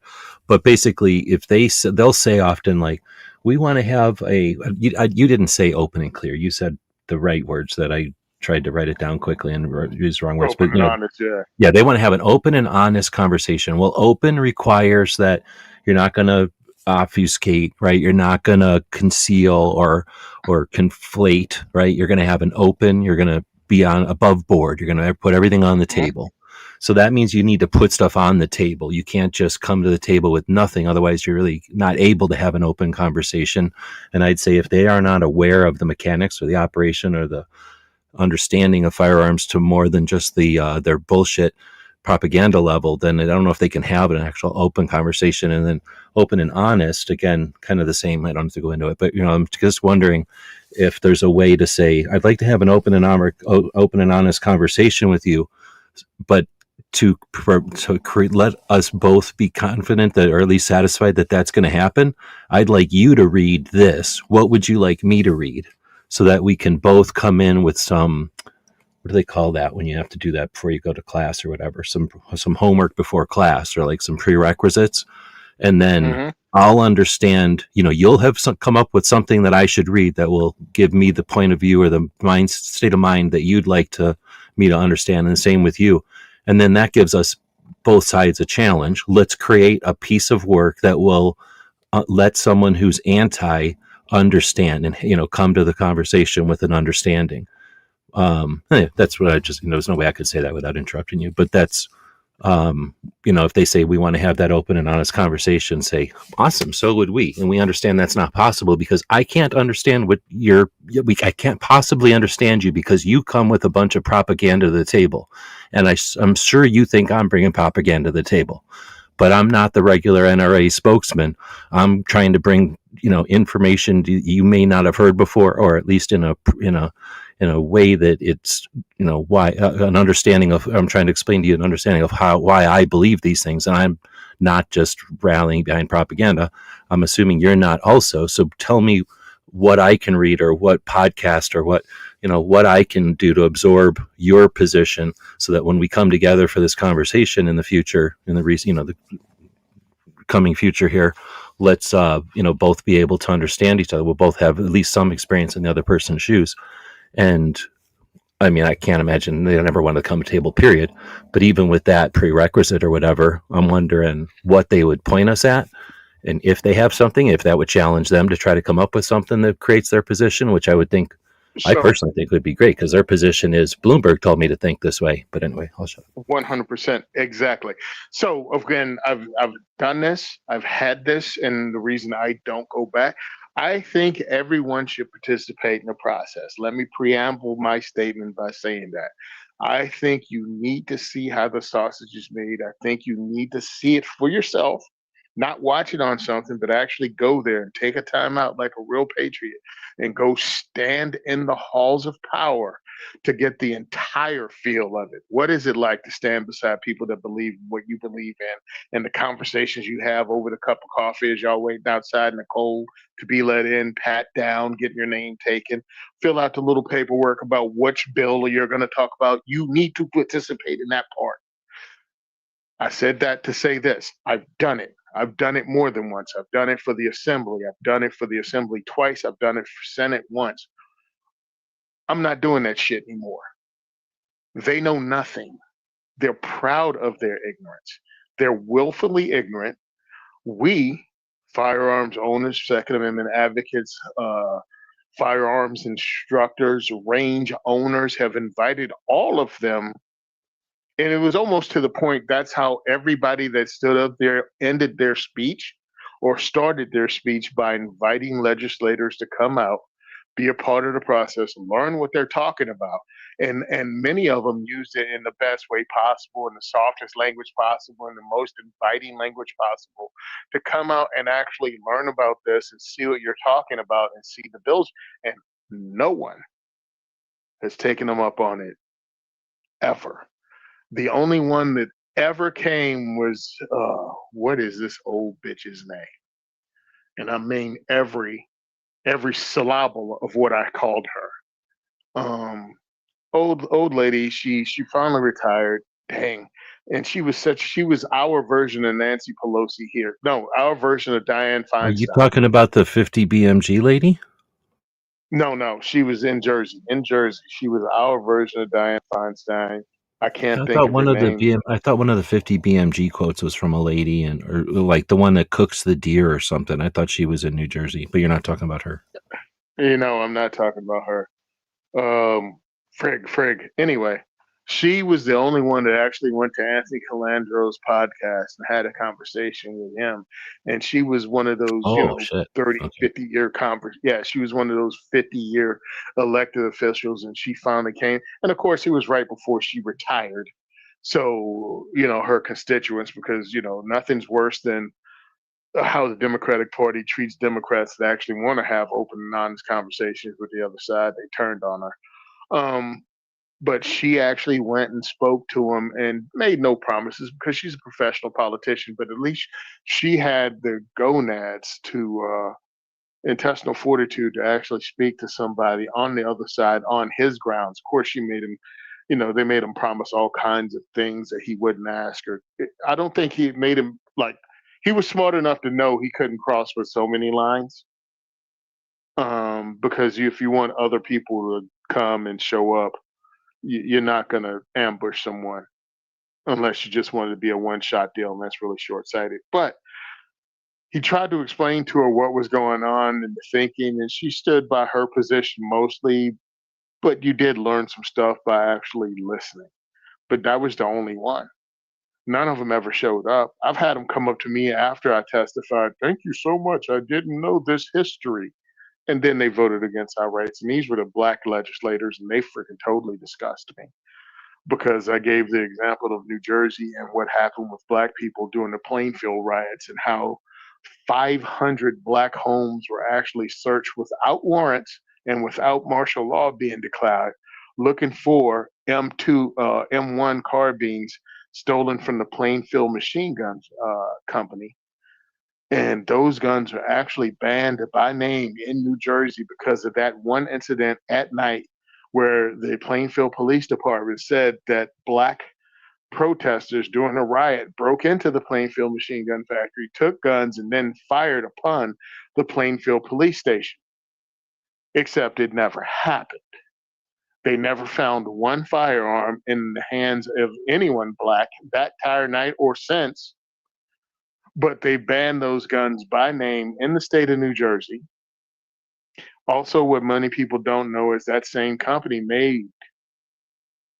they put together M1 carbines from kits with no serial numbers and gave to the CIA to be used around the world. And somehow hundreds of them were stolen in the middle of a riot and disappeared, never to be found again. But they blamed it on black people and passed a law based upon that.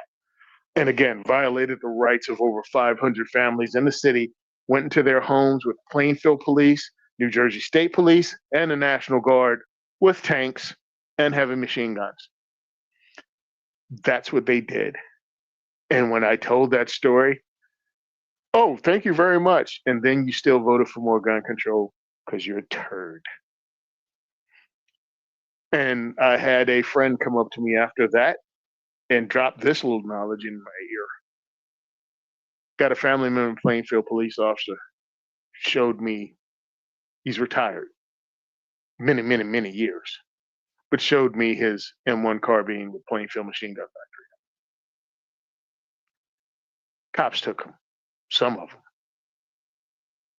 There was nobody guarding the place. The one guard left, and they left a firearms factory wide open during a riot. Firearms were stolen, and the police got there and closed up, and they were all missing. Just saying.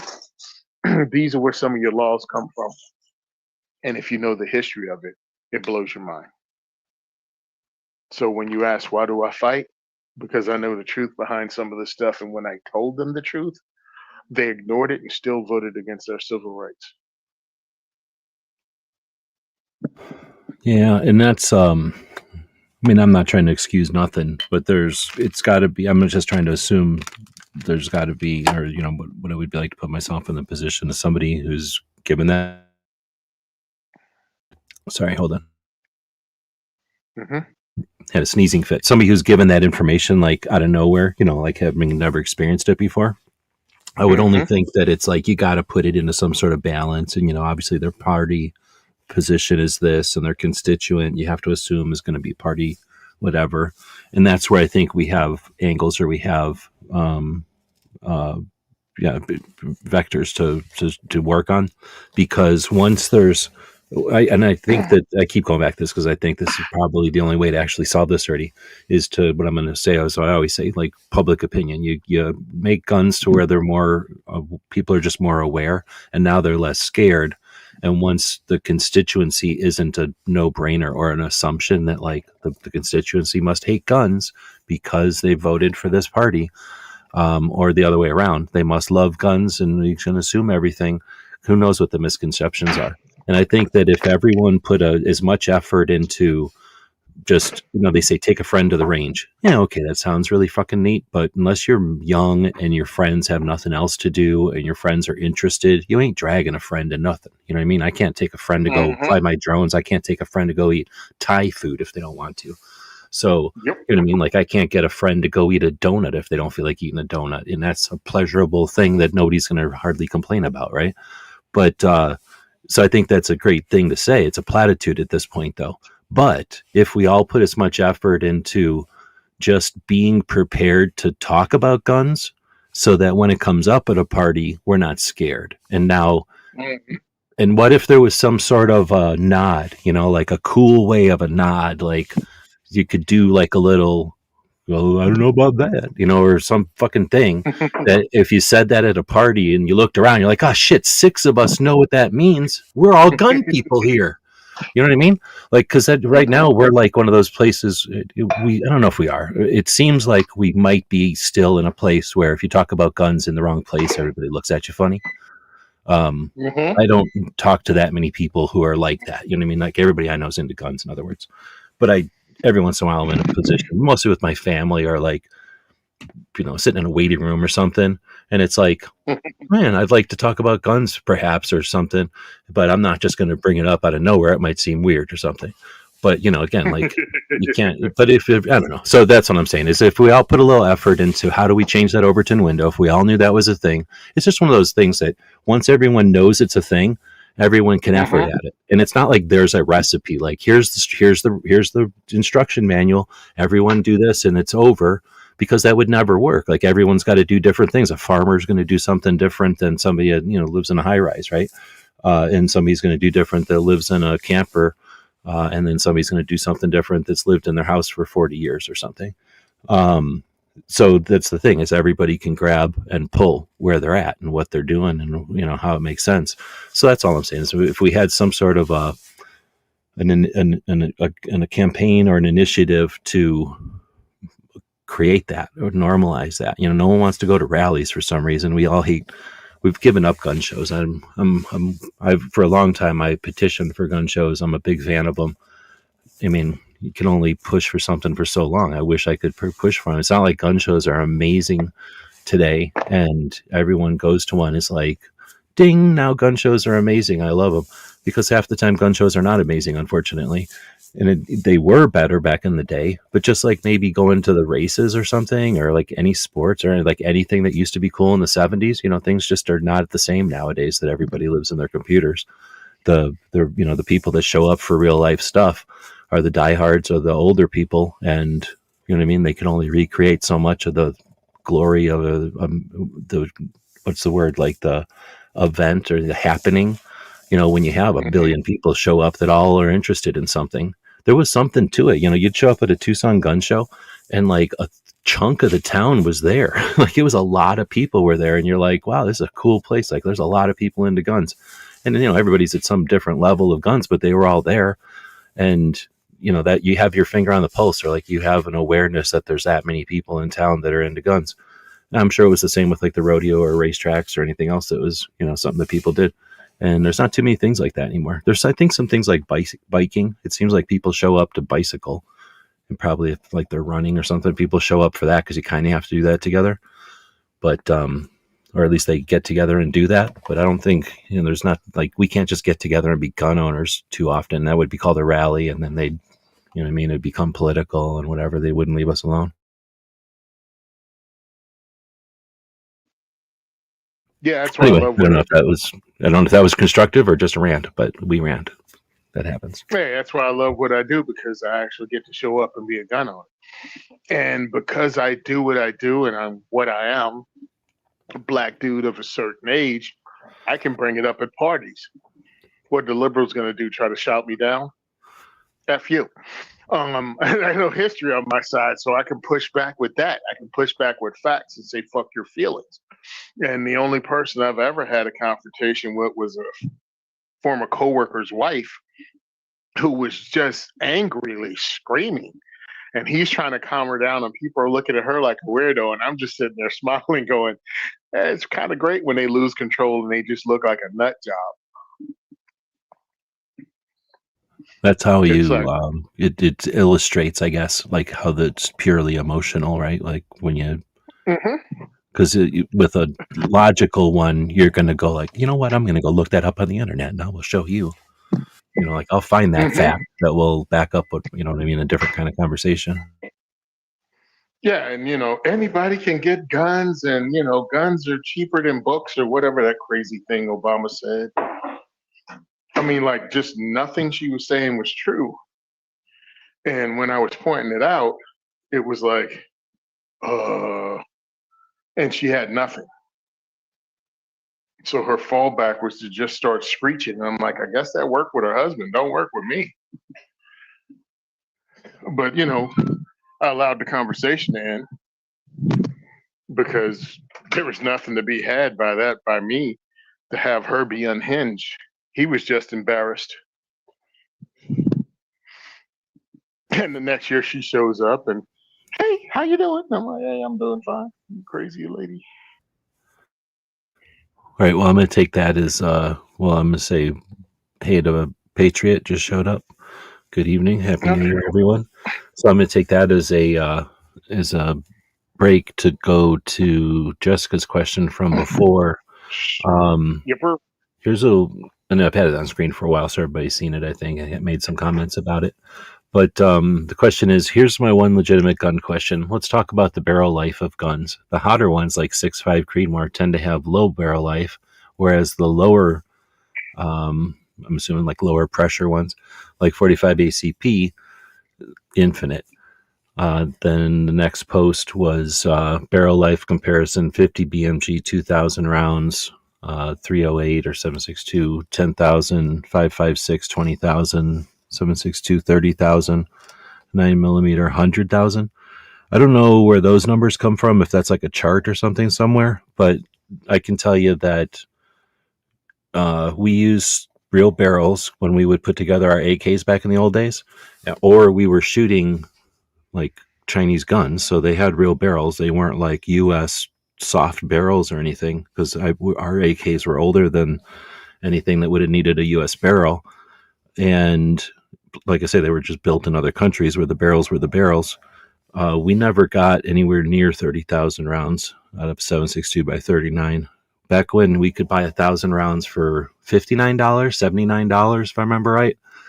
We'd put several thousand rounds a weekend through through AKs, and I've got quite a few smoothbore AKs at this point. So, and that's just their own ammo. That's steel cased. So you're shooting steel ammo through, or steel core ammo sometimes through those military. I'm assuming I've never heard anything say that the AK barrels we shot were any different than the machine gun. The semi-auto or the full auto barrels. So anyway, all I'm saying is they didn't last. I'm going to say that they probably last longer than 10,000 rounds. But the thing is, we were not shooting them at paper that, we were bump firing the hell out of them. So I wouldn't know I'd know if it started missing a pumpkin. You know what I mean? Like I'd know if it started missing a toilet when I was shooting at it, but I would never point at like a bullseye and know that it was 2 inches off and now it's 4 inches off, because we were bump firing them. And they got sloppy. That's why we were bump firing them. We didn't think of them like we do other guns. But like an AR, I would say 10,000 is like an AR, like a 5.56, not 20,000. And that's because it's not the lifetime of the lands and grooves like full auto. Like a full auto M16 might be 20,000 if your job is to stand on top of a building and shoot at cars going by or something. Like it doesn't, again, you're shooting at pumpkins and who cares if you can hit a baseball? But almost everybody I know who owns an AR and shoots the shit out of it, taking classes and stuff, as soon as they can't hit a baseball, can't hit a postage stamp, can't hit a, whatever you want to say, like a palm size hit, then they're changing that barrel out. And that might be 15,000 rounds, 12,000 rounds, 8,000 rounds, depending on what they're shooting through. Because there's a while there people were shooting steel AK or steel cheap 5.56. But that's a great question. Barrel life's a big thing. And yeah, I would say pistols, it's hard to know. But you know who you could ask about pistols? Anybody in Vegas, any of the armorers in Vegas, because there's so much recreational machine gun rental use. They blow through guns faster than anybody in history. Like they literally blow apart guns. There's no military training that ever, the most elite military training has never challenged guns. There's no movie studio that has ever challenged guns. Like there's nothing, there's no competition or anything that's challenged guns the way that Las Vegas. That should be a whole YouTube channel. Somebody that just hangs out in Vegas and goes to the machine gun rental places and then goes to the armorers and then hangs out with the people. Can think about who's pulling the triggers. It ain't us. Name one person that's going to go to Vegas and pay money to shoot a machine gun. Like everybody I know is smart enough to wait around for some gun owner to give them a machine gun to shoot, and maybe they got to shoot their own ammo. right? But every time I've shot a machine gun, it's like I've never had to shoot my own ammo. It's because machine gun people have money and they are cool. So period. Like figure it out. But every time I've pulled triggers on machine guns, it's like not been rentals, except for very rarely when I was a kid or something. But all those guns are being shot by foreigners, people who come to this country because we have gun laws, or foreigners to Vegas. People from like I don't know, New York maybe or Oklahoma or just someplace, and it's like a thing to do. But you know what I mean? Like those are tourists, and I think that would be the coolest reality show without making it a hype and worrying about relationships and somebody getting screwed out of some kind of money, like something weird like that. But just the window into the gun community that the rental places in Vegas. Anyway, that's how I would ask about barrel life, because they must know. Because even on something like a Beretta, from like Die Hard or something, where normally like, who's going to ever rent a Beretta, like a boring Beretta, like when there's all these other guns, or like a Glock or something. But I'll bet you rental places, even a regular rental place in Vegas, probably there's some bigger rental places in other cities like Florida's and stuff where people go to shoot a lot. And I'll bet you they can tell you about pistols, but I don't know too many, except for maybe competition shooters. They probably shoot the shit out of their pistols. Huh? What am I thinking? Actually, Well, if even you go your through guys, what do your guys end up? Do they have to change out barrels ever? So my guys have had some of their stuff break because remember, we've been doing this for years. Everybody doesn't bring the same firearm every time, so we're not like that. But yeah, we've had the X-Tar go down. We've had some guns stop working. Also, yeah, check out rental ranges, gun for hire range. Actually, usually when they have an armor or something like that, they keep track of that stuff. They keep track of round counts and they do regular maintenance, so they can actually have a conversation with you about what holds up over long term. Uh, so it's pretty cool conversation to gun nerds like ourselves. But regular people, they're not having that conversation. Many people try to put it together with, what gun should I buy? And it's like, yo, homie, let me explain something. You can take a class a month all year long, and you're probably not going to shoot as much as one Glock 34 post Keanu Reeves in John Wick, the first John Wick movie. So many people probably showed up just to shoot a Glock 34 after that movie came out that you won't be able to shoot that a year unless you're actually a competitor, a serious competitor. So it's cool information to have. It's almost academic because most people don't shoot that much. Now, what we do, we go through 1,000 rounds easy. I'll put it at 1,000 rounds an event of 9 mil alone. Sometimes closer to, sometimes further away. Yeah, so you guys are going to be hitting It's 50 barrels where people. they're. It's 50 rounds. It's 50 rounds of 9 mm over 5 or 6 ports for 20 people. It's not a lot. Yeah, but not like a beach, the waves on a beach aren't a lot, but since they're happening all the time consistently, that's where the wear comes. And that's when Yep. it doesn't happen overnight, but it does happen. Mm-hmm. Over a 3-hour period, it's not strange for 20 person to put 50 rounds of 9 through a handgun or multiple handguns. Like almost each one of my ports, somebody has a 9 of a different type. And then they have a 45, they have 40, 357 Magnum. So yeah, 5 here, 5 there, 5 there, 5 there. Oh, I've never shot. Yeah, you can shoot a Glock, but guess what's going to shoot different than the Glock? That Beretta 92 from Die Hard or whatever. Oh, hey, this is that Bruce Willis gun. So they shoot that. Could I shoot another mag? Yeah, go ahead. And we don't turn it down. I mean, we want you to have this great time. That's why we need the donations for ammo and things like that. But we want the people to not be limited. The only time I started getting agita is when we were in Pennsylvania for the couple of years, hosting events, and they had full auto 9 mil. I'm like, nah, y'all got to buy your own. You got to buy ammo from the range for that. No, you're not going through 30 round mags of 9. at full auto and looking at me like I'm supposed to supply it. That's a no for me, dog. That got expensive. And it was nothing for, somebody that goes, we go to these once a month. Yeah, I'll drop. I don't know, however much it was, because they were charging ridiculous prices during COVID for 9 mil ammo at the ranges. And I'm talking like 50 rounds for like $30 or something. It was ridiculous. So Jessica's saying because the BMG's 50s had 2,000 barrel or 2,000 round barrel life. Good thing the Browning has replaceable barrels. Well, the thing Oh is, yeah. you can barrel life is a factor of the abuse. Let's say, like the care, I guess, or lack of care.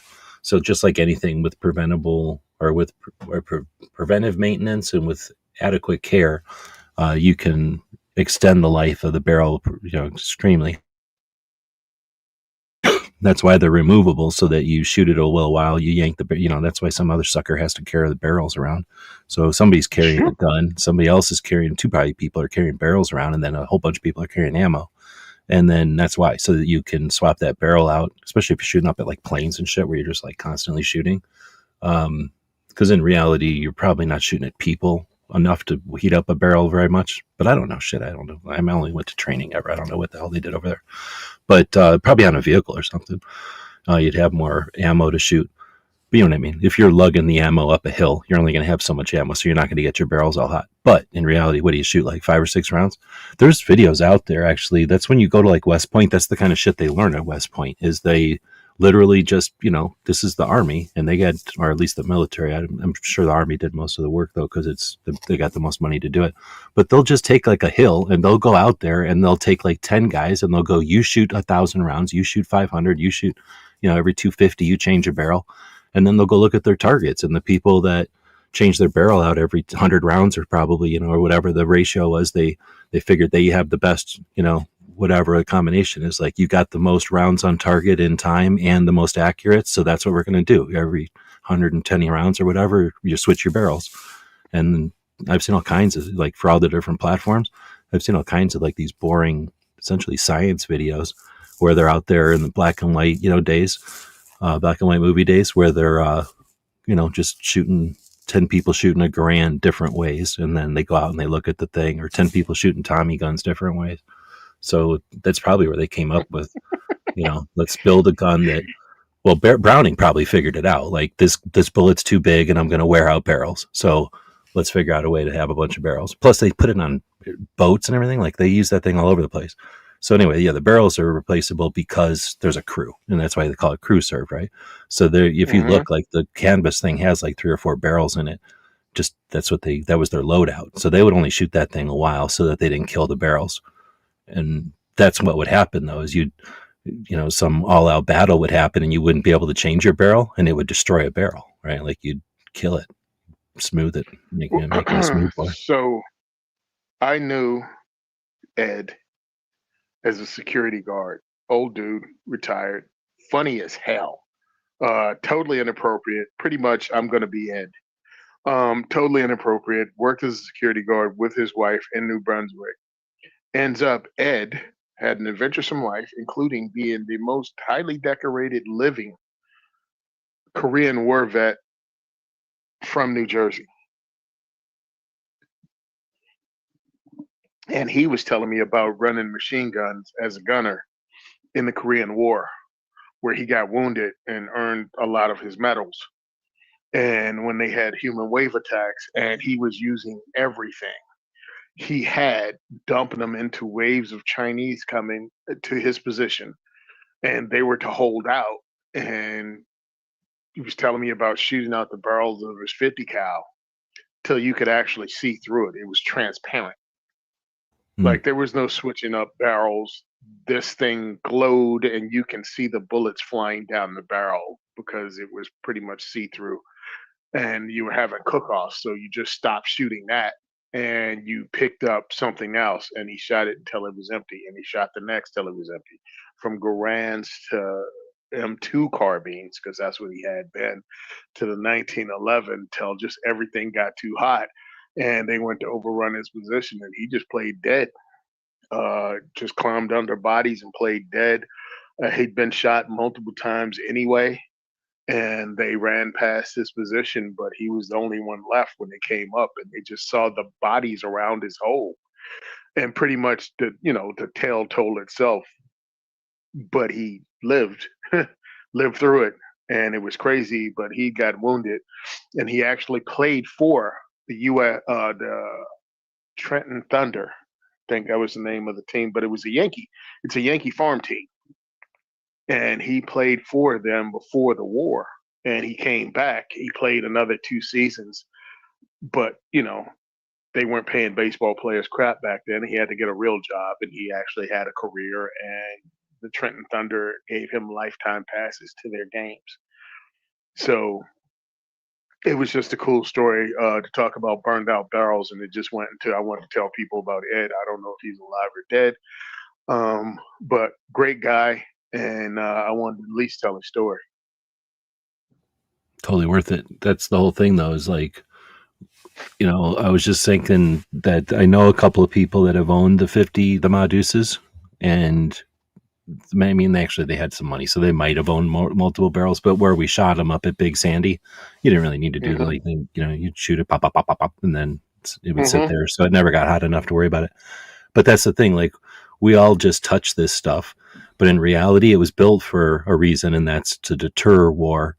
But in the worst case scenarios, they had to use it in war, and that's I don't know the best words to say it, but I think that's what we do is to honor or to look towards the people that actually use the shit, right? And to hear their stories or to understand what they actually had to deal with is, I don't know, respectful, but there's better words for it than that. Yeah, I mean, it's like those guys. Look, big guy in boot camp. They gave me the M60, right?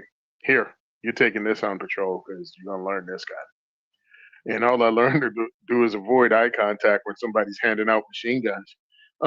That's what I learned to do, because you're the target.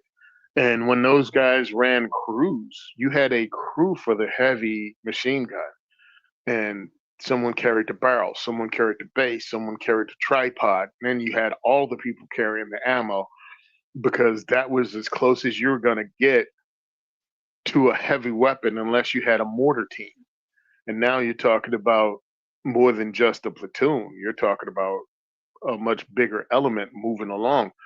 So yeah, those things were important, and they had to know rate of fire, barrel life, and all of that, head spacing, and all of that, because you had to measure that too.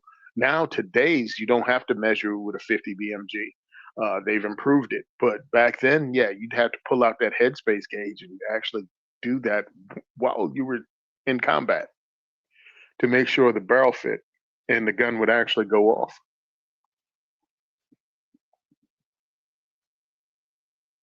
Well, there's a big difference between at least anything I ever fucking did, which was standing around and maybe like reading some shit and then going through a couple of like drills or something and then putting it all away and doing paperwork most of the fucking time, versus people that had to go do shit, and whatever they got taught was whatever we got taught, but then they pretty much immediately like figured out what actually works, and then they started like on the job training everybody, like, okay, here's what you were taught, but here's what really works. But then luckily it sounds like, just from listening to interviews and stuff, we got our general shit together as the military, and they started to redesign training basically so that they're actually training them. Now, it's not like they're amazing and they figured anything out. They're training them what the last thing we did was, and they're training everybody now for that. So, of course, the next thing we'll do is probably going to be like in the snow somewhere or like in a jungle somewhere, and they'll be doing a bunch of desert shit. But you know what I mean? Like, we're at least not teaching the old ass shit anymore. They're at least teaching them shit that like is with wisdom, like that's been with lessons learned. Well, what is crazy for me is looking back at the time I was in, and we had we were almost 20 years post Vietnam, right? Excuse me, hold on. Let me do the maths. If you consider the pull out of Vietnam 1975, So you got the guys that left Nam in 69, 70, 71, 72.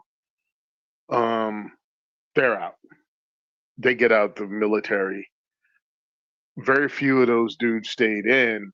So you only had senior, sergeants and above or some crap like that. So by the time I came in, those people were senior NCOs and older officers. So they're beyond teaching squad tactics, you know.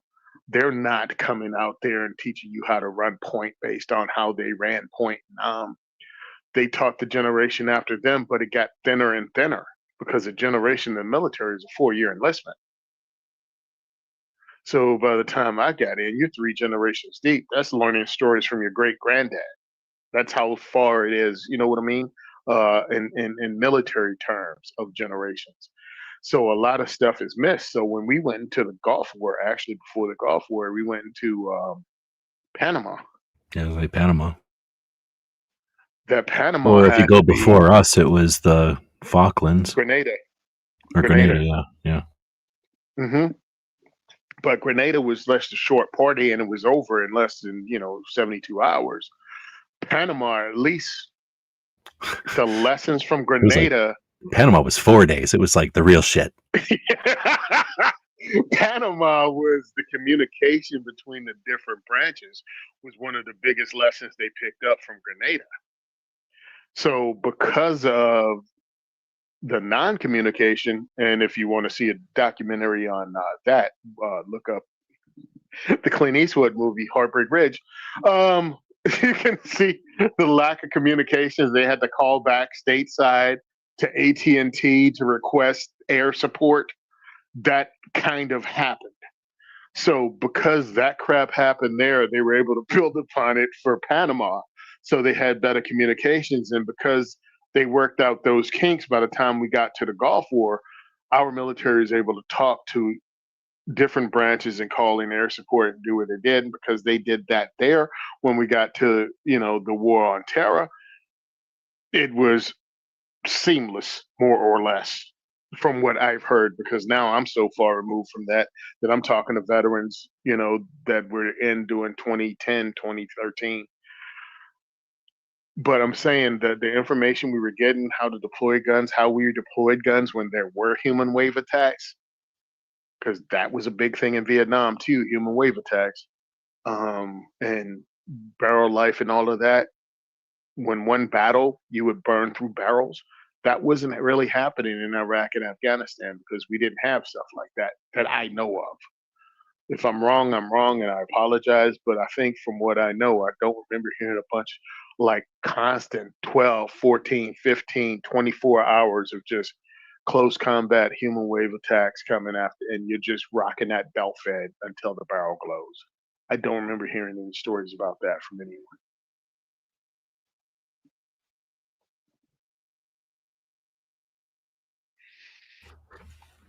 Got a bunch of people joining us out there.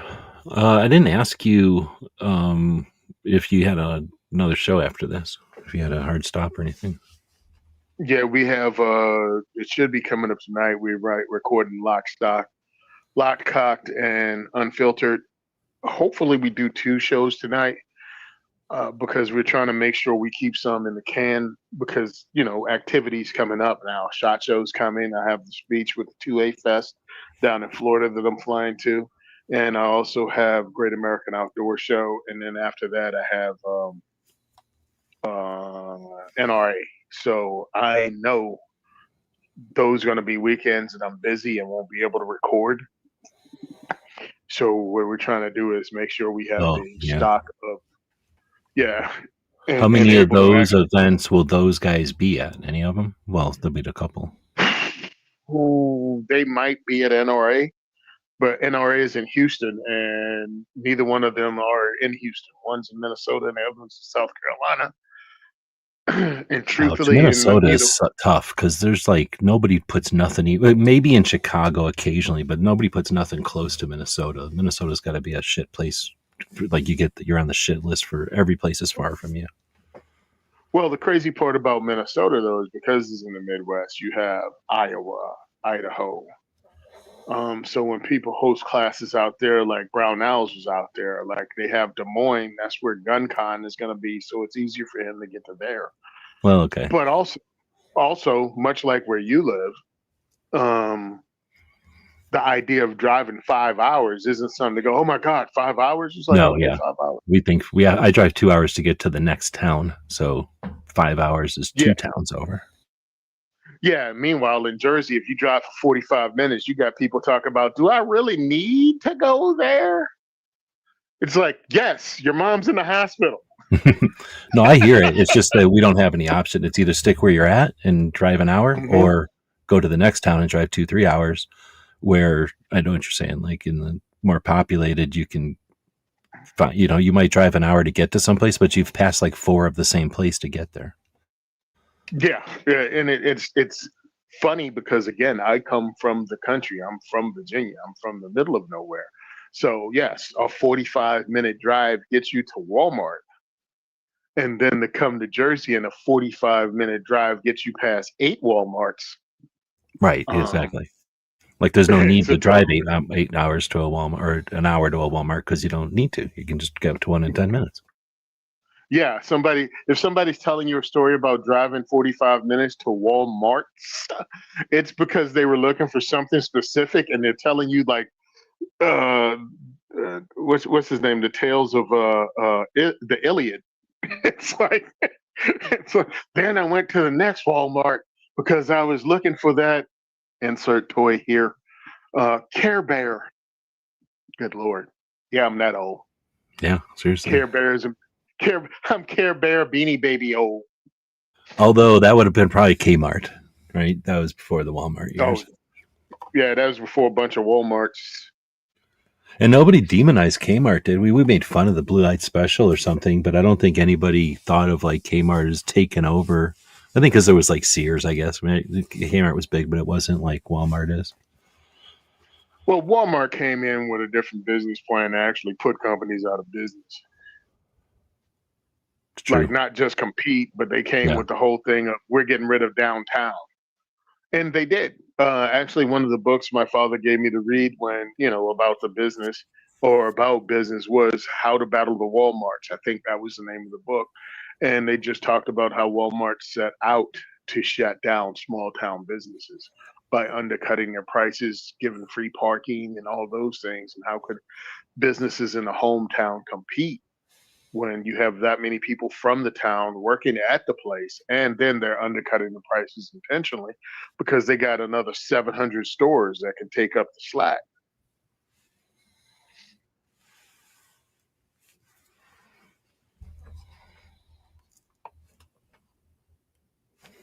So I really think that's why Walmart got demonized.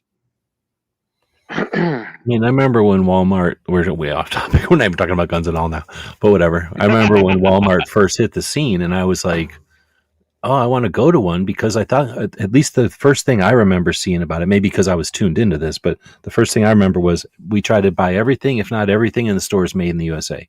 And I was like, oh Mm-hmm. man, that sounds cool. And I knew it wasn't going to be the cheapest because half the time something, if you got to pay a bunch of people a bunch of money, it's going to be more expensive, but whatever. I just thought that was a cool thing.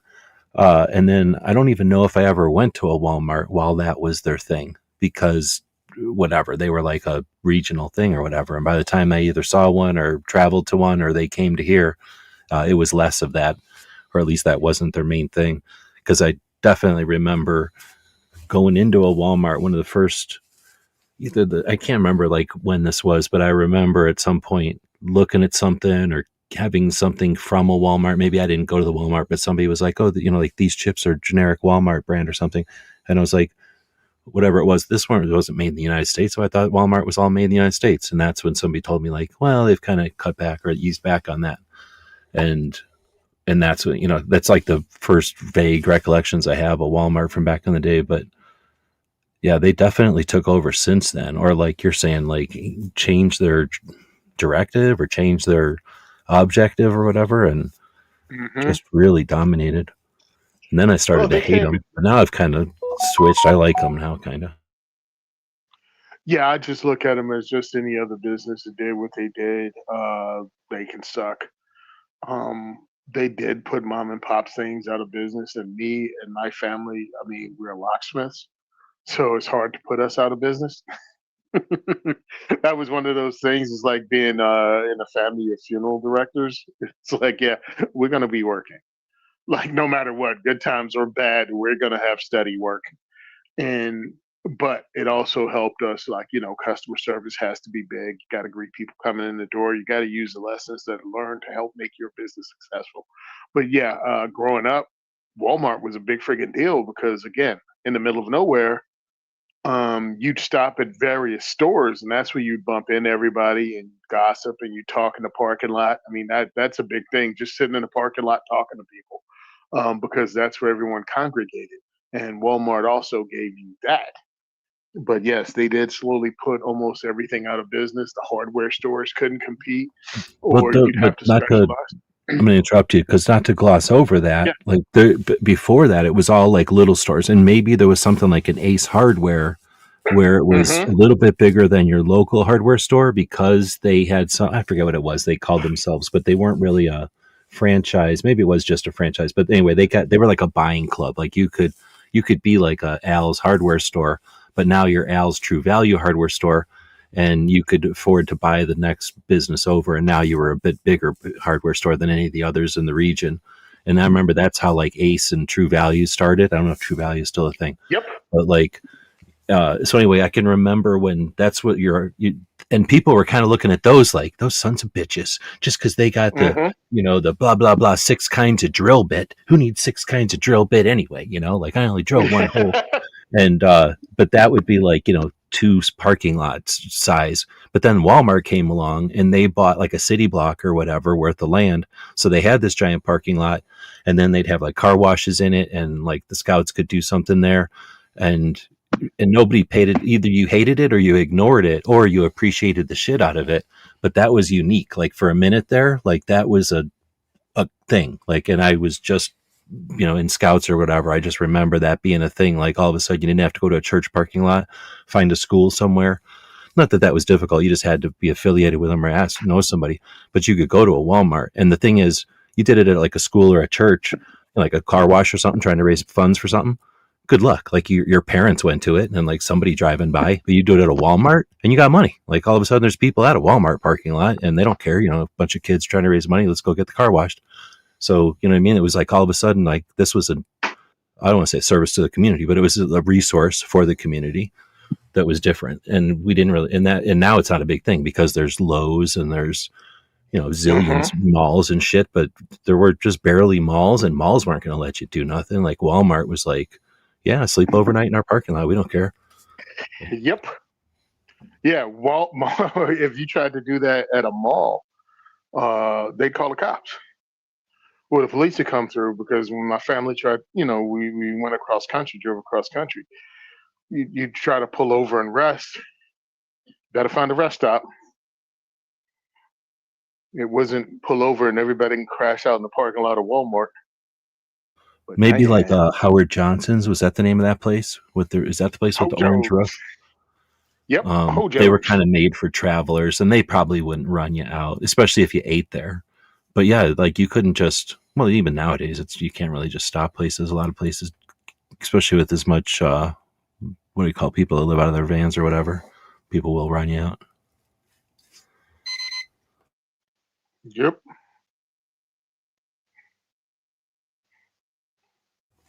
So we could probably talk about it later. But SHOT Show's coming up, and I'm going to be talking to these companies again, trying to get them to send firearms, supporters through ammo, supporters through raffles. So it's going to be that whole 3-4 days of networking, handshaking, and being lied to. Have you ever done a thing So, like I'm thinking have a clipboard, right? A piece of paper, 8.5 by 11 piece of paper, and you've got like whatever, let's say the months, but like let's say not months, but the number of events you're going to have, and then you have like rifle, pistol, And then you go, hey, I'm trying to get a rifle and a pistol to give away for everything. And I'm just using that as an example. Maybe it's rifle and pistol to add as a new gun or something. You know what I mean? So then you go around and you let people sort of see, like, hey, here's the progress that I've made. Because at the beginning, people are like, yeah, let's get you started. Hell yeah, let's, here's 2 or 3, let's get you started. And then in the middle, they've got like some incentive, oh, okay, some people already started this. Yeah, okay, I'll be part of this. And then once you get kind of towards the end, it's like, hey, come on, help us finish this. Help us finish this. We only need a couple more. And, you know what I mean? Like it gives you that thing to hold on to, that tangible thing. I don't know if you've ever considered something like that, so that then you could like show the person or like hold that in front of the person. Like, hey, where do you want to, what are you talking, 2, 3, 1? What do you want to do?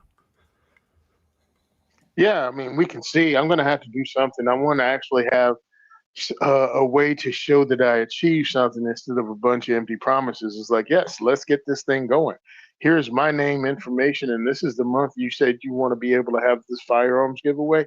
Great, we can use Give, Send, Go, and let's do it, baby. Because that would help, and it would also get people to join from across the country. If they know they could win a firearm by donating $20 or $30 or whatever, becoming a $100 member. And it also would, take the pressure off of me going, when is insurance due? When is, the mailbox due? When is this due? If I had enough money to pay that without going, oh man, I hope somebody donates some $9 because this $300 needs to go to the post office box and the website. it's like come on, baby. And my guys are understanding when we're cut short. Like I have 40, but nobody's really bringing 40. Like we have a couple of guys that bring 40. We have some to bring 45. It's like, yeah, we'll really help out. It's not That's like like I'm a trying to. connoisseur type of thing, though. Like an amateur isn't going to come in and have the sophisticated taste for 45. Nice. But what we will do is have people that are already firearms owners that have maybe never made that move to 45 come there, and all of a sudden they shoot a, let's say, $500 T-Sauce, a $1,500 Colt, and a $5,000 Nighthawk, right?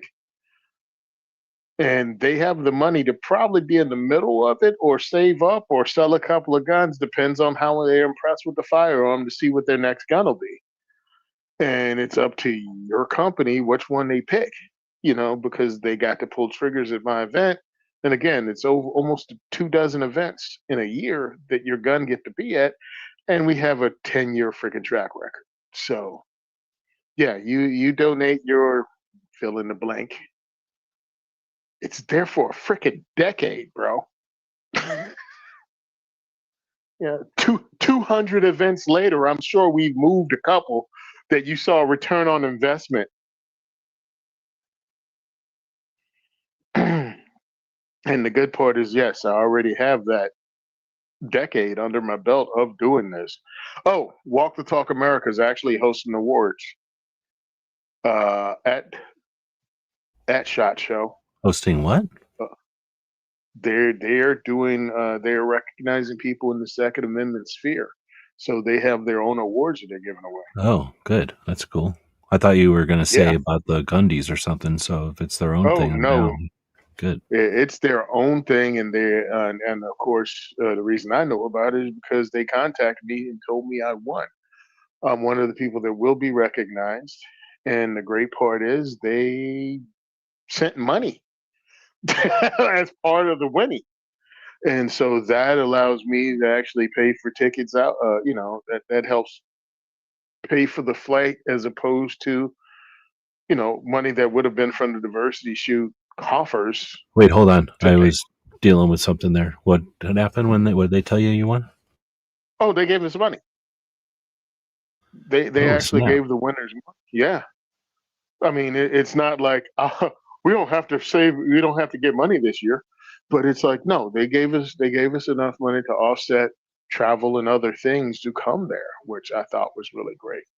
And that's more than the Well, that's Gandhis. more than anybody in the industry at SHOT Show, period. So that's factually accurate.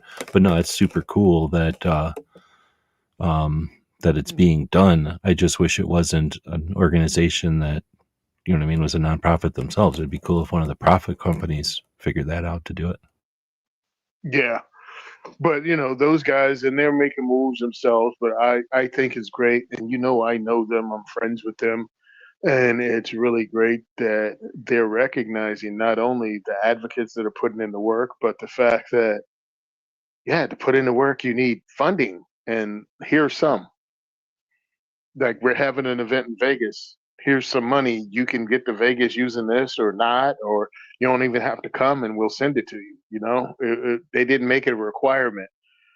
And I thought that was great because it sucks sometimes, though. No, it's super cool. And all it would take, honestly, is NSSF, whatever form it is, because you know how we have to fill out a form to be like our media passes. It's not like it's difficult or anything. We just have to tell them who our names and like what we're associated with and that kind of crap, so they have it in their database. But whenever we're doing that, it'll be all your data, and then it's like a page of like what events do you want to join, and those cost $75 a pop. So of course we all say none, and then because they don't let us Mm-hmm. as media go attend as media, they should say, here's how much it would cost if you were just a regular sucker, but you're media. So since you're going to be reviewing it for us and you're going to be talking about it to the world for us, we're going to pay you $75, because it's going to take part of your time. But they don't think about it Mm-hmm. that way. But basically, there's a page to do like sign up for the seminars, and then there's a page for like, do you want to just give us money for whatever other dumb thing, like some thing, and then there's like a page for like, do you want to be at the, what is it, like a, I don't even know if it's a comedy or is it a music thing or is it both, or I don't know if it's, but there's some kind of entertainment crap that people must sign up for because it's like Yeah. Jeff Foxworthy and shit like that all the time. And then there might be another page of asking us for money or something before we can click fucking just give me my damn pass already, right? And Mm-hmm. how hard would it be for somewhere in there to say, would you like to, not for us because we're media, but or even for media, I guess they could put it in there. We put enough other hands out for other things that we could support financially. But if they did that for the industry and said, would you like to support a nonprofit or a group that needs money? And then they could say yes, and then it could say like, to what level? $250, $2,500, you know, $25,000, and then the company can put down whatever they feel like, and then they could, you know what I mean? Like, boom, now it happens, and now NSSF could be like, hey, are you a blah blah blah company? Do you need money? Like, do you need 2,500? Do you need 25,000? You know what I mean? Like, and then just that would be cool. So, That would be a great yeah, service to the community. my whole thing with speaking with the NSSF, because I have, it's not as if I don't have time in, so these people don't know me and we haven't had these conversations. But it's like, yeah, when you work with the NSSF, you got to, they have funds for you, but you can't have things like raffles and things like that because that's however they're set up. And I'm like, well, how much money are you giving me to offset what I make doing this? You know what I mean? It's like your support has to be greater than what I'm getting by doing raffles. To say we're supported by the NSSF does have some gravitas, but to me, unless it comes with money, it doesn't make a difference. I No, don't it know doesn't how mean that nothing to sounds. nobody. Even people in the industry, maybe people in like gun owners, it doesn't mean nothing to. Maybe people Hmm. who own gun shops can think of it as like, oh, that's the people that I pay money to for the don't lie for the other guy's signs or something. Yeah, because I'm looking at it like, yeah, bro, that ain't helping me out. Like, we have to have food, we have to have ammo, I have to pay fees, and I have to travel between all these places. And hopefully, we'll get into Pennsylvania and we can squeeze some of those in. But I have to build a crew up for that state. I can't expect my guys to drive across two states. And all that takes time and money.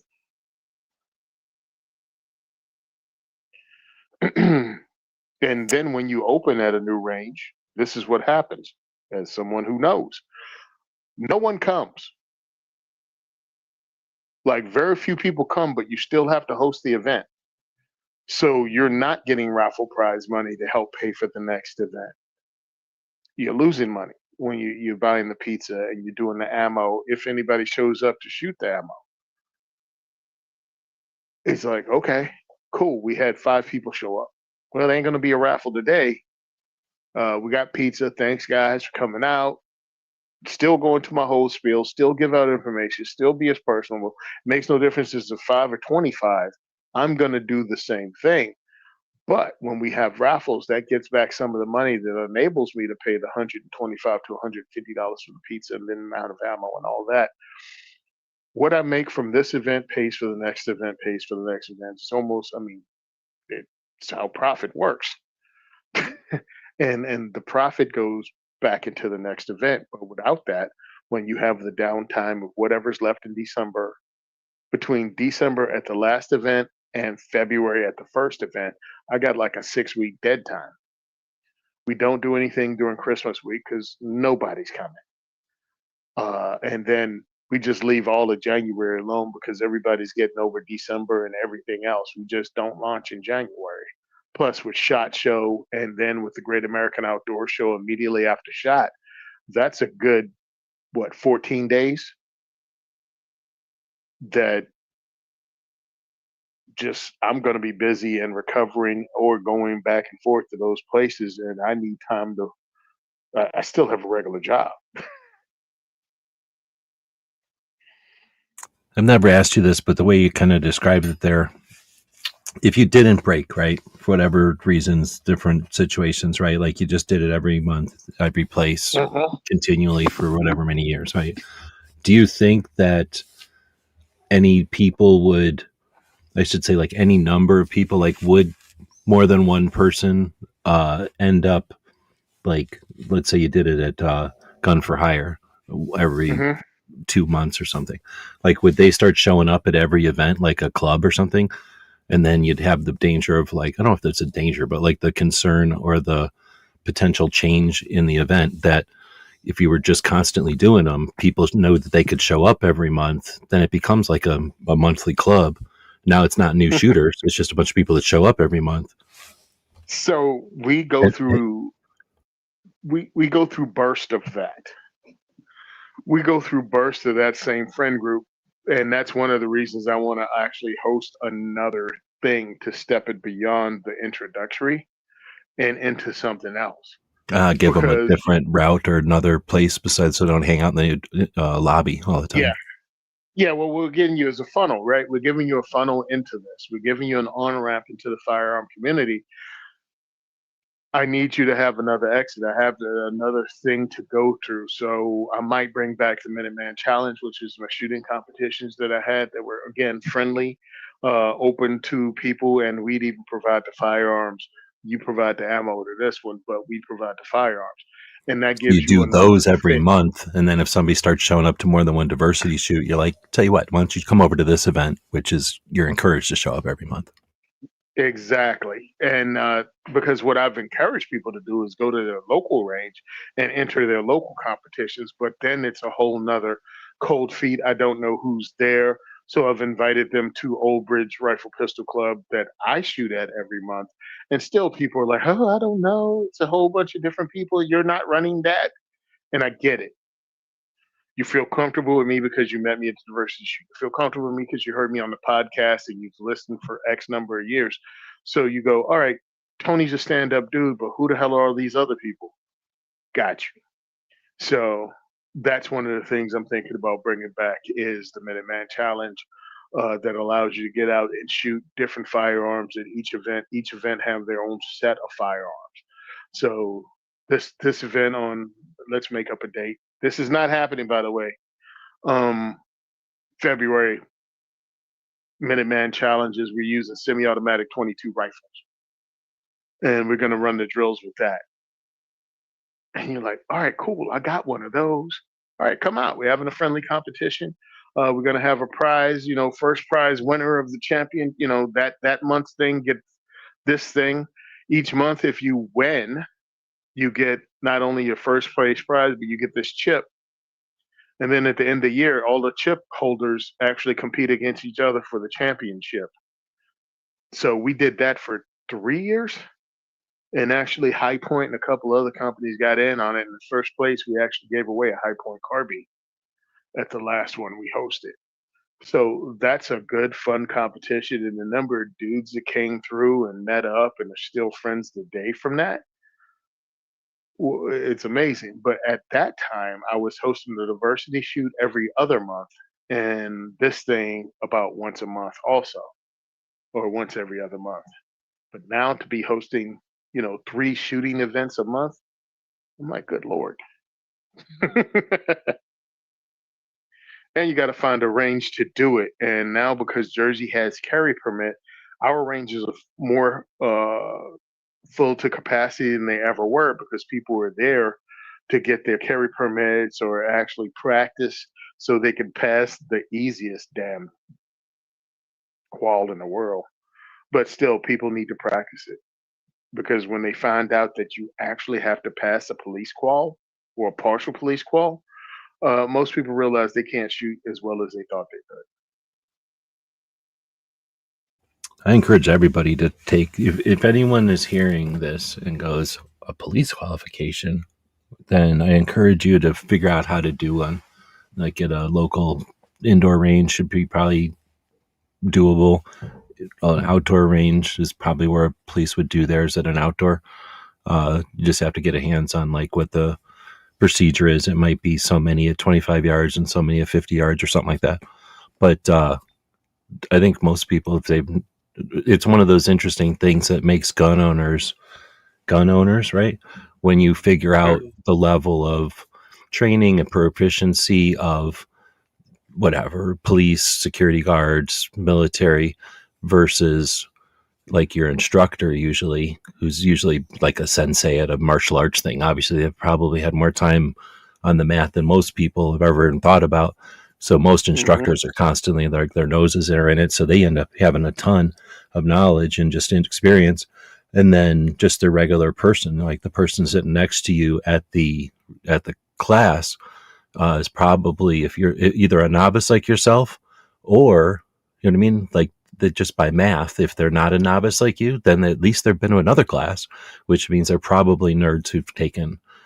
Well, there's just I don't. It tends to be you're either you're taking a class or three, or you're chasing certificates and you're scared to admit it, or you're chasing certs and you're scared to admit it.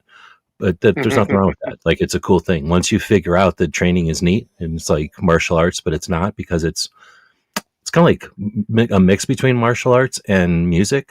Like, you know what I mean? Like with music, you could probably go take a bunch of different classes and never like play in a band, but have as much satisfaction learning how to play like a piano and then a tuba and then the drums, right? Just like martial arts. If you went and if you really enjoyed martial arts and you learned judo and then you learned karate and then you learned taekwondo, that's what it's kind of like taking a bunch of different gun classes. It's just interesting. You're not going to necessarily apply every one, but it's nice to know that aspect of gun. Like, let's say you're taking a bunch of CCW stuff, but then you go, I'm going to take a class on competition shooting. You're going to learn how to Hmm. shoot fast or maybe accurately or probably just efficiently. Like that's most people that are Yep. competition shooters are just really efficient at it. Like they just look at the mechanics and the blah, blah, blah, and they get really good at it. Just like any athlete, they just get good at it. And once you figure out, oh, okay, there's a way to get good at it, like some of it applies, some not all of it, but some of it will apply to whatever it is you're into, CCW or whatever. And that part of it is just neat. So I could totally see, I'm not shaming anybody for being a certificate chaser, but just admit it when you are. I mean, there's nothing wrong with it. You're allowed to be. Yeah, I'm 100%. And I mean, there are lots of aspects of firearms ownership. You don't have to be it. You can be a hunter that just shoots grouse. That's your whole thing. You go out and you just shoot grouse. That's all you want to do. You're still cool. Come on out, join us, shoot some stuff. Because to me, you'll find someone that comes in, and this is what I found. You don't know who is there and why they're there until they tell you. I met a group of women from New York State that were in a food it's not called a collective, is it? Um, when you have the Co-op. community. Yeah, that's it, co-op.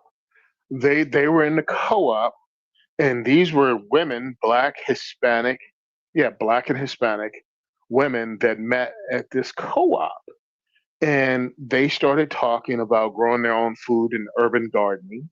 And a couple of them were like more into self-sufficiency. And then that branched off to one of them had a daughter that went to one of my events.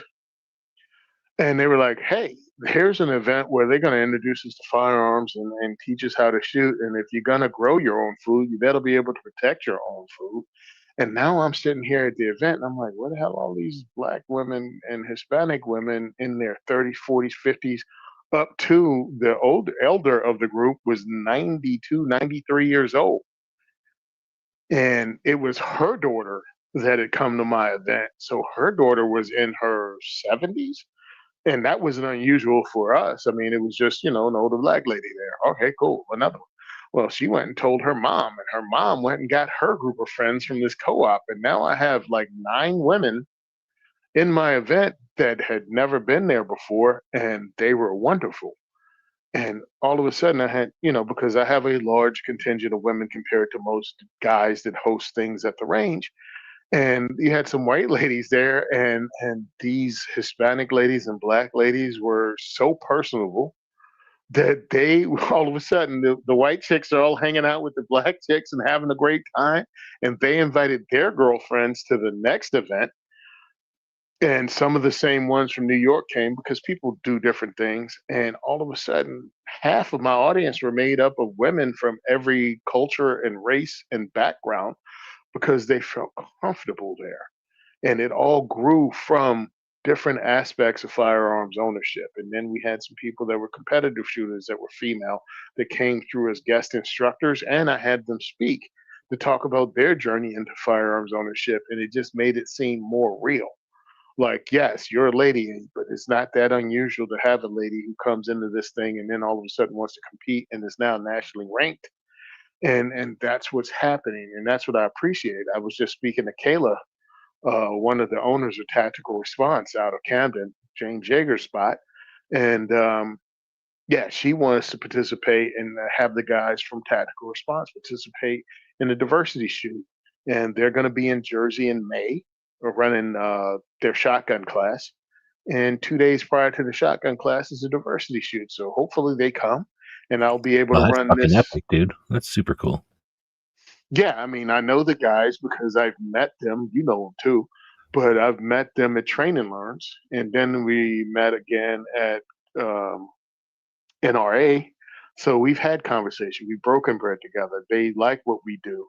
Um, so, and actually, what's his name? Dang, what's the husband's name? The kid that runs it now. I say kid only because he's slightly younger than me. After he took over, after James, well, actually before James passed, but after he took over running it, my podcast was the first one he ever did an interview with. He'd never been interviewed on a podcast before, but the first podcast he was ever on is the Second is for Everyone podcast.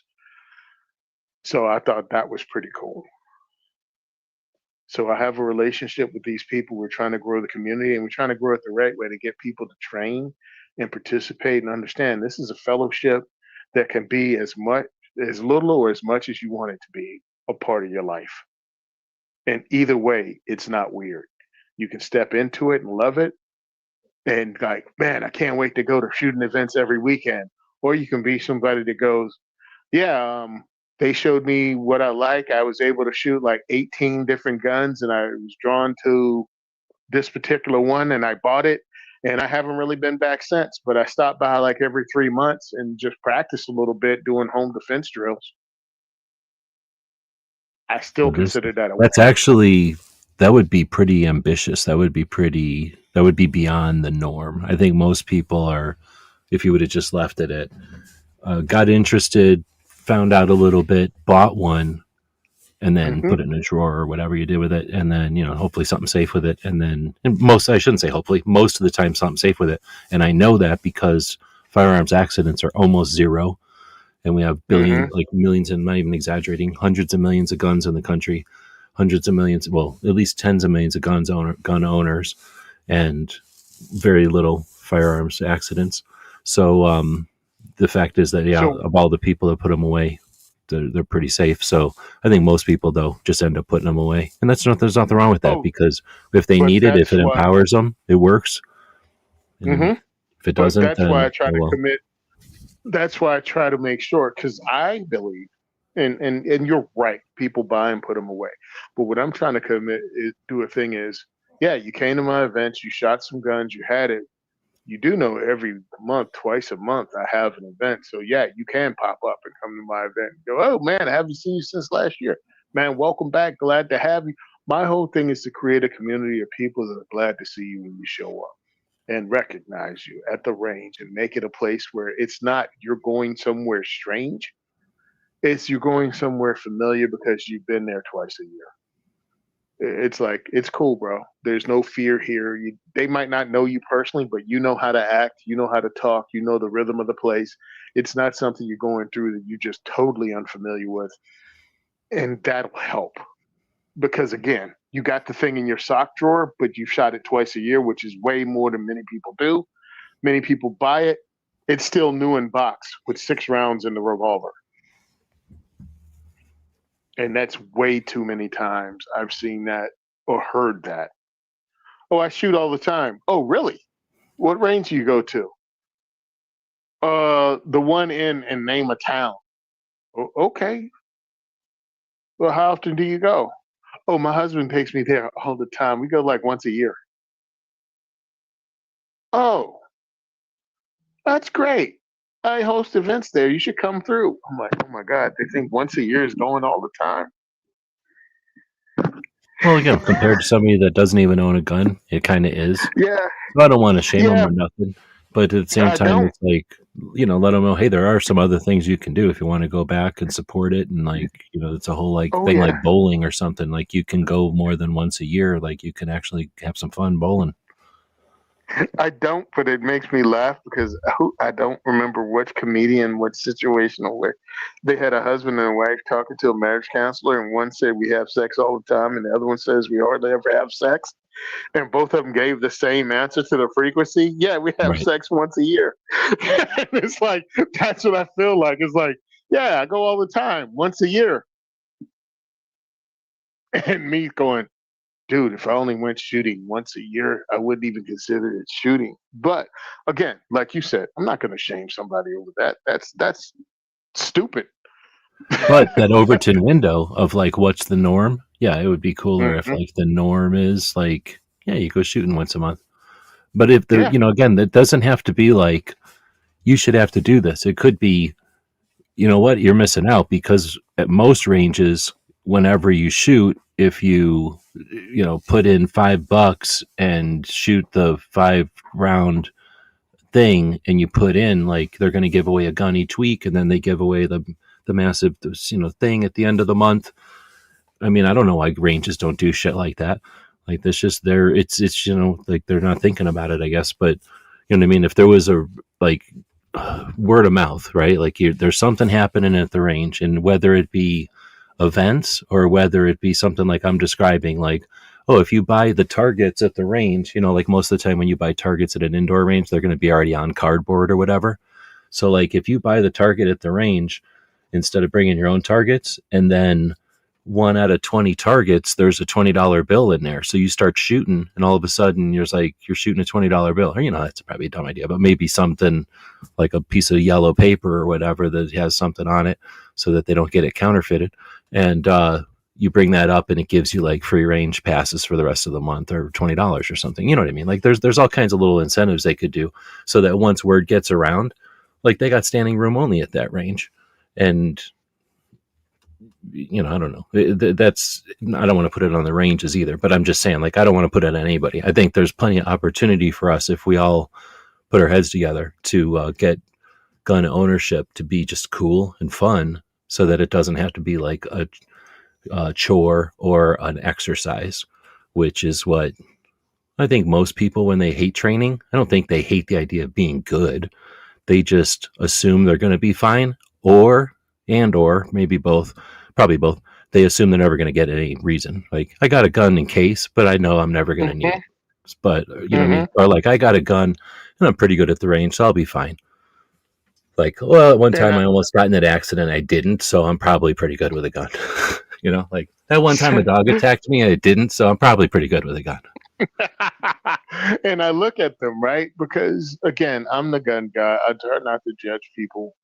And I'm not even doing it here, but all of us in this room are gun people, and we often hear it, and it's like, yeah, I got this, but I know how to use it, but I probably will never have to. And then you find out what makes you think you know how to use it. Like, however the heck I got to ask that question, but in my head, it's the blunter question going, what the heck do you ever do to make you think you know how to use it? And it's like, yeah, I shot a couple rounds with my nephew, cousin, uncle came over. We shot a beer can after, going through and you know, I shot a couple clips through it. And I'm like, fix your face, fix your face. Don't make the face. Don't don't make the face. Oh fudge. Your eye twitched. Maybe they didn't notice. Yeah, anyway, that's great. But it's just funny because again, as gun people, you want to encourage people to actually participate in this thing and exercise that right. But it's like every now and again, you're like, man, most people really don't shoot or go to the range or participate in this thing. That's a right that we're trying to encourage people to participate, not only participate in, but actually actively vote for Well, yeah, and like not advocate just for. participate in like buy a gun and go shooting, but like Hmm. understand that there's some fun to be had or there's some interest in it other than war or attacks or whatever the fuck violence that the Hmm. antis always try to associate it with, because it might just be the math. Like think of how many nerds get into guns and then they figure out they can reload, and then you never hear from them again because they're like, "Oh, I'm worrying about my powder," or like blah blah blah dies or blah blah blah press. I mean, it takes people Oh. out of the running all the time. Like it's not a cancer, but it's certainly like a pit. It's like a tar pit. That's what it is. It's like quicksand. Like they get Hmm. into, and it'll happen with other things. Like hunting is anything. I mean, come on, hunting's just as bad. Like, oh, blah blah blah. I went to this place and blah blah blah in this place. If you're not into hunting, if you're into hunting, obviously they're bullshitting with each other. But I'm just saying, Hmm. like, yeah, there's so many different aspects of guns and stuff. And then we haven't even talked about like some of the stuff we're not into, right? Like, but like the ballistics or Hmm. something, or like long range shooting Yep. or something. Things like there's so many Yep. things that people can get into, and it's just sad when people buy a gun, put it on the shelf, and then look for another hobby, and they're not satisfied, like basket weaving, and they're not satisfied doing something else. But if they would have just done something besides buy a CCW gun or buy something without a red dot on it, they might have figured out like, oh shit, I could buy like a, a, a handgun that holds a mess of rounds and I can shoot at little tiny pieces of metal, that it's Hmm. skillful. It's like better than a video game. And I hang out with people that are also nerds like this, and it's super fun. So, you know what I mean? Like they just don't realize there's so many different aspects to it. And then you go to gun Oh. shows and you realize there's like the history, the manufacturer, like, oh my gosh, there's so many things that the gun shows bring out in it that, well, I guess it's probably, I don't know if it's lost. I don't want to be like a self defeatist or nothing, but it's just gone for the time being until gun shows get cool again. Yeah, this iteration. Um, One thing I wanted to point out, talking about police quals, there's a guy who has a series on his channel. There's a couple of them. HR Funk is one, but he stopped doing it a while ago. Another one is, type this into your YouTubes. Your local cop probably sucks. This guy who runs the channel is called ADH Tactical Strategies Group. Oh, he's sarcastic as hell. But he does the quals from every state. He does pistol quals. He does the Texas SWAT Patrol Rifle Instructor qual. He does different ones and he runs through them. And it's really worth looking at because I feel it's something that we, as gun people, can probably do and show and pass as a thing, knowing what the qual is for your state or knowing what the qual is for other states, or even as instructors, because my partner and I actually talked about doing that and getting people to pass as part of our level 3, getting people to pass the state police qual at the end of our, level one is getting people past the state police qual, then have an FBI qual, and then level three for the class having somebody pass the air marshal qual. Like we were going to do those at the end of our events, at the end of our training classes when we're actually training people in defensive handgun. So they know what level they can actually pass at or what they score on something like that, because it gives people a touchstone. It makes them understand what the level is, even though it's base. At least it gives them like, oh my God, I can't believe I did that. Yeah, you can. Yeah, in one lesson. And then the first time we took you from NRA first steps to the end of your first class, and you were able to pass the New Jersey State Police qual. Now, those of us that shoot or compete know it's not that complicated, but it's a freaking miracle to some people who just shooting a gun for the first time taking their first class. We're simplifying it to some extent too. I don't want people to think that we're like naive here. Like the big difference is when you talk about like measurement of a skill set or ability, it's also the idea that like an amateur practices until they can do it, and and an expert or like person. What do they say? What is it? The amateur, the Expert. expert, the professional practices until they don't do it, until they can't do it wrong. And that's the Yep. big difference, is that like most cops have to shoot this qual, and yeah, okay, a bunch of cops that don't do nothing for whatever, just like anything, like are gonna challenge, be challenged to do that because they don't need to use the gun very often. But the cops that are using their gun probably can handle that qual with their eyes closed because they're doing Mm-hmm. more than that all the time. So I'm not trying to act like, like a person who, like you say, spends 45 minutes figuring something out and then like accomplishes in on paper what, a cop does baseline once a year. We're not saying that's the exact same, like that they're the same. We're just showing that people can accomplish something that might seem unaccomplishable or like beyond amateur level, when in reality, what this all comes down to is that what the big, and we've talked about this a billion times, the big difference between advanced and basic is that basic you do it, and advanced you keep doing it until it's instinct to get back to doing it again, so that nothing interferes with you doing it. But you're not doing anything extra, you're not doing anything fancy, you're just solving malfunctions that get you back to doing the basics, but you're still putting, you're aligning your sights and pulling the trigger. It's just that in an advanced class you might move a little bit or like deal with a malfunction that gets Mm-hmm. induced, by the machine or something or by the environment. But otherwise, or to like make a decision, like have to decide which target to shoot at. But you're still just shooting at targets, so it's all like the basics applied again and again and again. And experts just apply the basics so often that it's really hard for them to do it wrong. But just, I mean, watch So, somebody who pumps gas every day. It would be very difficult for them to not pump gas, right? Like this, just that if you're an accountant, it's very difficult for you to not do accounting right. You know what I mean? Like it's just the nature of anybody to do. If you do something over and over, you learn it.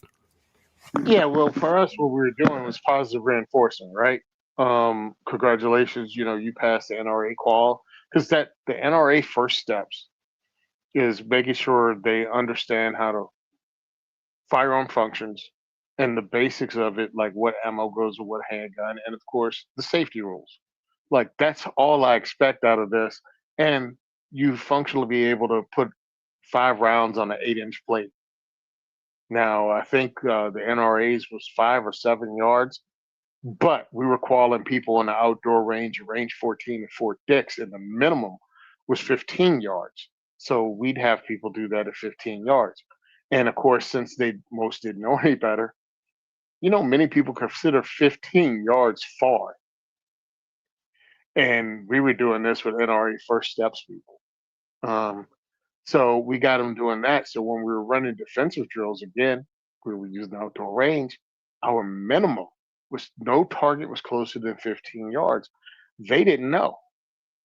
So now all of a sudden they go do a law enforcement call after taking our class and like taking part of the PCC competition, police combat course competition. And they shoot it and they're like, wait a minute, we started 7 yards. Oh, this is a freaking layup. Like you're at your third iteration by the time you get to the 15-yard line. So it was really good because we were able to give people confidence in their ability, especially at home defense distances. I mean, I know some people live in houses bigger than others, but I don't have a 15-yard straight shot inside the house.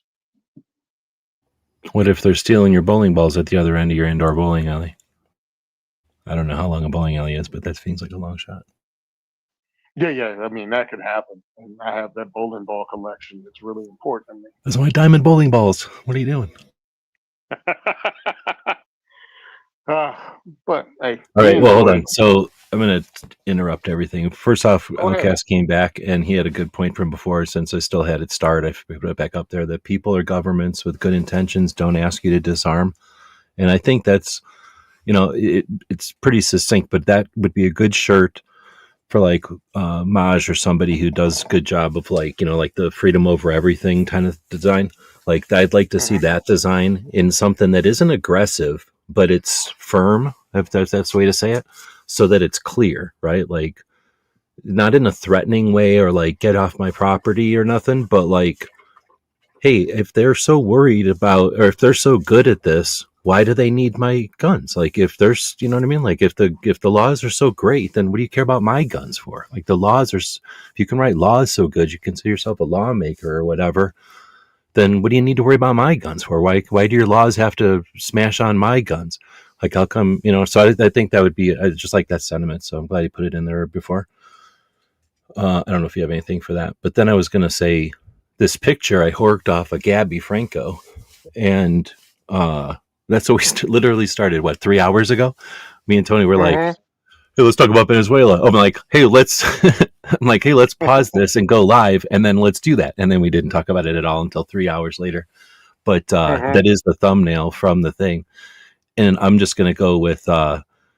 I was listening. I didn't know anything about Venezuela until I was driving to get something I was doing stuff this morning, and my mind was on other things. And then I'm listening to the thing, and they're like, "Blah blah blah," not Pennsylvania, invaded Venezuela, and I'm like, "What the hell is this? Like the Onion radio or something?" And I'm like, "Okay, I guess we did." And I'm listening to it, and they're like, "Trump just decided to invade Venezuela. He stole their president, and they need and the vice president is demanding proof of life. We don't know what's going on, but president is Trump has been like trying to usurp power from the Congress for all this time, and now he's gone to war without letting getting authorization from Congress, and he's taken us to war, and we've had all these, and I'm like, holy shit, like we're going to war and shit, right? And I get home and I look at the internet and it's all like parties in Venezuela, like thank you, Mhm. Venezuela's finally free, like, and it's like Mhm. the only people that are pro the guy who was running Venezuela is like Cuba and Iran or whatever. Mhm. And I'm like, what the hell, NPR? Is that what you call non-biased reporting? Like, I swear to I thought Yeah. we were going to war with Venezuela. I thought I was going to come home and like everybody's getting drafted and like, oh, thank goodness I'm old enough to not have to go to the Venezuelan war or whatever.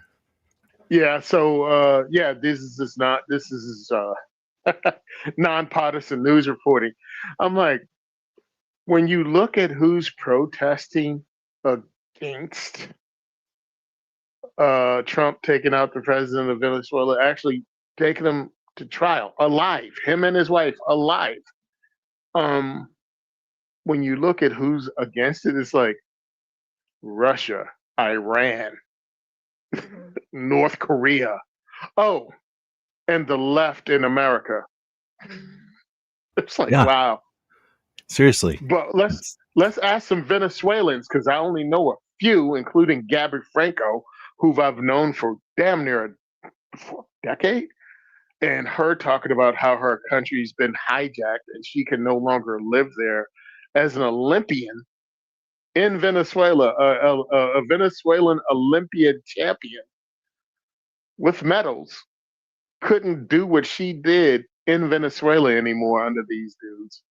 And she escaped and moved to America, talking about how her country needs to be taken back and she's celebrating. But the only people that aren't are actual communist dictators and the American left. Seriously, they Yeah, were like, please. He's been killing. He's killed 300 people suspected of drugs in boats, and then he took over an ocean liner, and then he invaded and he sent a bunch of bombs. And here's an interview, and they were like interviewing somebody who lives next to an airport, and she's like, "I woke up and there was all these bombs, and we live in a valley, so you can hear all the bombs." And they're like, "You heard it? There was bombs, and there was bombs everywhere."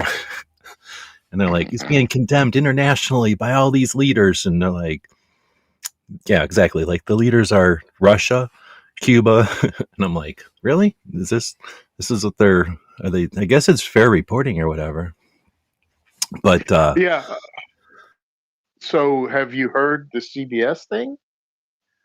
Would CBS swearing up and down now that they're going to tell the truth and mm, do non-biased reporting? So that was on X, and I that'd be good. reposted it. And they're like, yeah, no, we understand that people have lost faith in us because of the Hunter Biden laptops and the mental health of a president.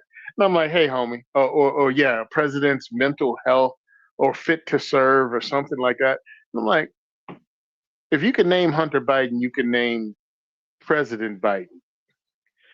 I'm like, you're not even doing this right. Like, oh my God. So now all of a sudden they're gonna care about the truth or something. And certain people out there, I mean, Dana Loesch is one of them. Like, yeah, that's great.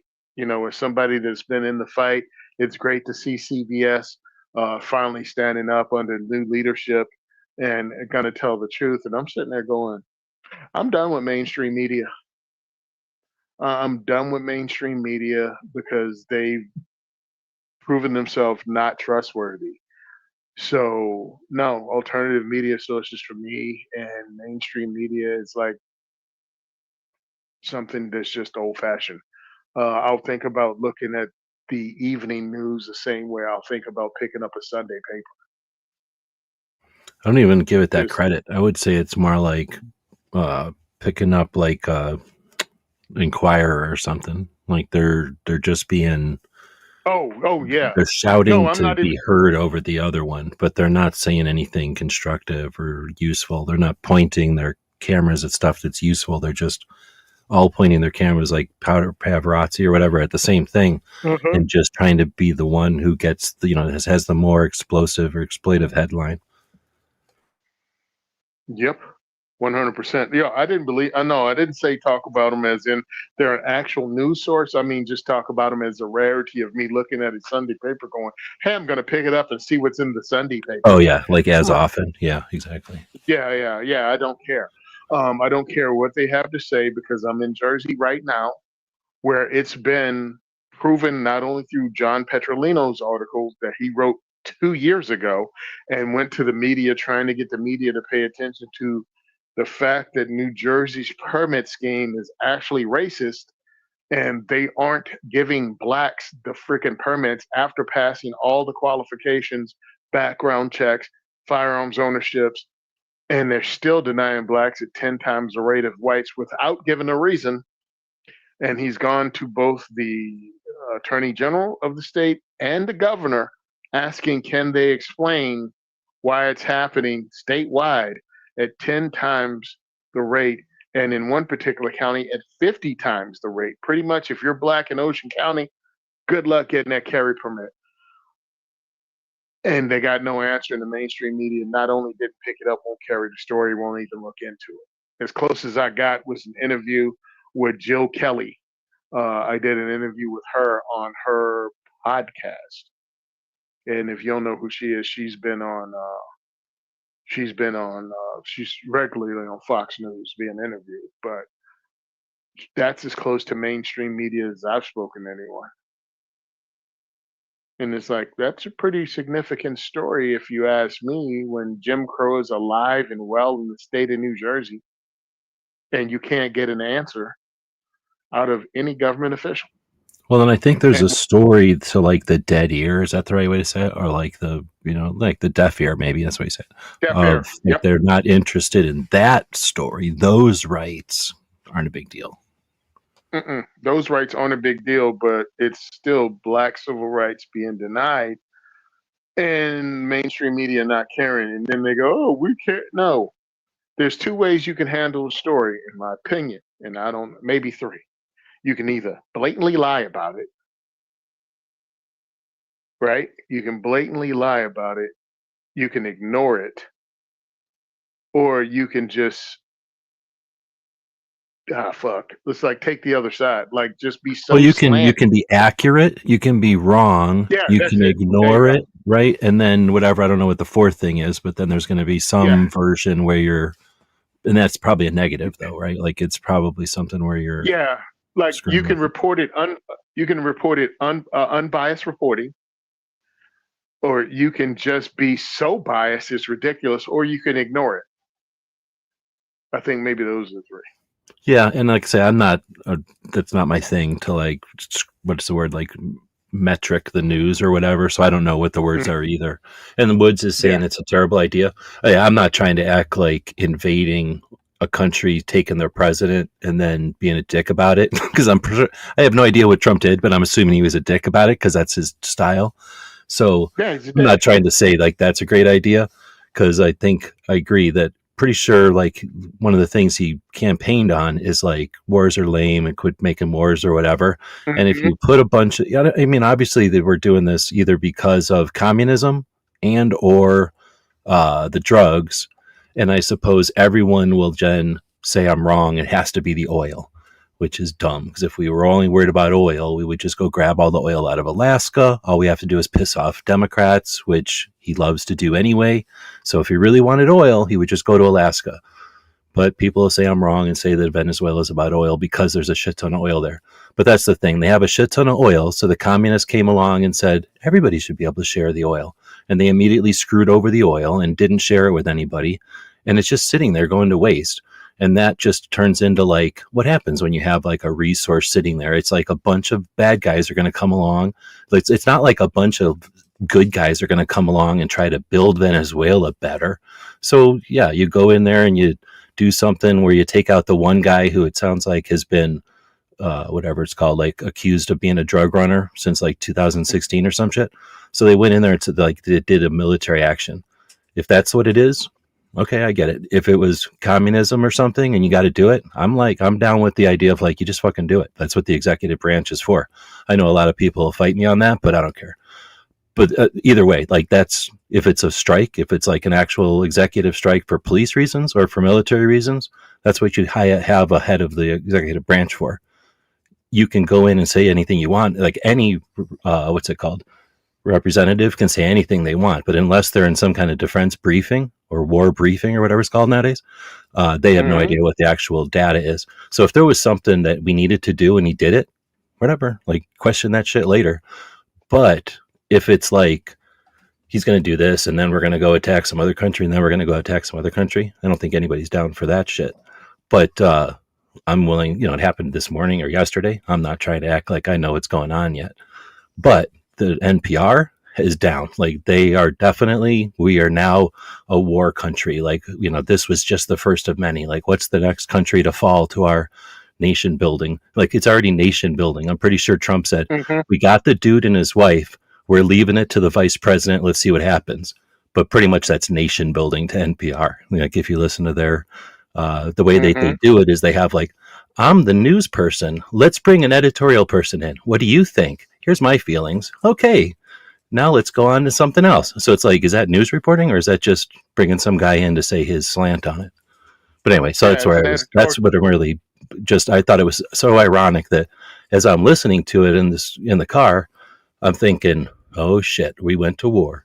And then I get home and I'm looking at the internet for like 5 minutes and it's like, or we went in there, we took one guy and his wife, bragged about it, and then everybody's just basically running their different directions with no data, which is what we always do, right? So anyway, I just thought Hmm. that was funny. But basically, I Well, came home, looked at Gabby's feed, and it was like, "Hey, I'm doing this. Hey, I'm doing this. Hey, Venezuela, look what happened. Right on." So I'm like, "Okay, I'm now know what my opinion is of Venezuela. Like I'm with Gabby, basically." yeah, I'm sitting there going, well, I do know Venezuelans, multiple. I know Brazilians. I know people from down there, and they're all celebrating this dude being gone. but the people not celebrating are Americans that are here. And again, please stop acting like we didn't do this same thing to Noriega and we didn't do this same thing to Marcos in the Philippines. We didn't take over those countries and run it after we left. I mean, stop acting as if this is the first time you've seen this. We've done it before. We've taken out the presidents and we've locked the leaders of countries after they started going oingo boingo. And yes, these were people that were our dudes, our people. And then they just got nuts. And most of them was running drugs, same. And we took them out, brought them here, tried them, and they went to prison. We've done it 3 times in my lifetime. This is not new, but they want to act as if it is because I guess we have memories of goldfish collectively. Well, doing it Um, doesn't make it right, and because it used but to be acting done doesn't make it like we got to keep doing it. You know what I mean? Like, so not I'm not saying it's right or not wrong, but it doesn't mean we have to keep doing it either. We have to look. not I think talking what we about should it's be look. right, not saying it's right, but just stop giving me a conclusion that has never happened in the Oh other no, two yeah, times. that this is Yeah, unprecedented or some shit. Yeah, yeah, I would say yeah, look yeah. at it pragmatically and if it works or not, right? Because sometimes people need killing. I don't know whether this guy said. I'm not talking about this guy. I'm just saying like sometimes Yep. people need killing, and when you don't kill people that need killing, is when basically you get weird shit going on sometimes. And I'm Yep. not, and I don't like the idea of the state killing people. That I'm not getting Nope. behind. Like I'm not against that, or I am against that. I'm not about a big fan of the people that can't make the post office work right. Everybody getting behind them killing people, but Exactly. I'm just saying, like, if people, if when bad guys know that a little grandma might end their life, they're nice to little grandmas. And it Yep. doesn't mean that every little grandma has to have a gun. It just means that she has to have the right to have a little gun. That's my thing. I, I find it funny that our friends over in the Soviet Union, who just invaded Ukraine, have something to say about Trump taking over Venezuela by making one military move, taking out the head of the government again to go and face a trial when you tried to take over a whole country and just sucked at it as Russia. And now the UN is demanding something. I'm like, what are you going to have? The United States invade the United States? Because we're really the only scary military power behind the United Nations. So congratulations, you have something to say. Stomp your feet. Get out of New York. Leave Manhattan or pay rent. Pay rent commensurate to what you should be paying in a building that big on the island of Manhattan. They would pack their bags and leave so fast because they couldn't afford it. That'd be the GDP of some of the countries that are in the UN. Anyway, hey, That's listen. definitely getting into a different tangent. Yeah, no, Um, I'm leaving it alone because really I don't care that much. no, I seriously, I don't just like. thought it was interesting the way that I heard about it on the radio, and I knew. I mean, I didn't think that we were. I mean, I knew what I was listening to. I knew it was NPR, but then just the first thing I seen was this picture of it was a video. This is still shot of a basically I don't know a parade or like a giant. Everybody went to the street and started throwing flags around and yelling and screaming. Hmm. Uh, Parade, I guess is what you call it, just without anybody walking by. Celebration, I guess the way to say it. And it was just like, yeah, okay. And of course, like I say, if it was accurately fair reporting, if it was attempting to be fair reporting, you'd think that there might have been some sort of a mention of like people in Venezuela don't seem to be too upset or something like that. Hmm. And it was like, yeah, okay, I know what she's doing. NPR, get home and see this, and I'm like, okay, I just thought it was funny. Yeah, that's the crazy part. And again, it's about the reporting. When it comes to other stuff, dude, I'm not for any of it. I don't like new wars. I'm just an old jarhead, and I'm like, it hit me one day at one of the peace protests when I was in Japan by the gate, and it's the rear gate on Iwakuni. And there were Japanese people lined up protesting us on August 6th because they do it every year. They come outside the American base and they protest us being there and they protest, us giving them the sun twice. Our Hiroshima downtown renewal project, they are still upset about it. And I'm looking, going, why am I here at that time? Why am I here 4 decades later in this country where we won a war 40 years ago? If they want us gone, why am I here? Why are these people, my friends, away from their families, away from their girlfriends, away from their wives? Like, what are we doing? And that was just a question to me when I'm like, any war we win, we stay. Like, we just stay. There's going to be an American base there, almost like infinity, until someone like France kicks us out. Like, we left Vietnam because it was over, and then 75, the whole country fell. So we haven't been back. Meanwhile, the Vietnamese invited us back because they wanted us to take over Cameron Bay because it was screwing up. Like, we left the Philippines. We hit the Philippines in 1899 and didn't leave again. Same thing with Cuba.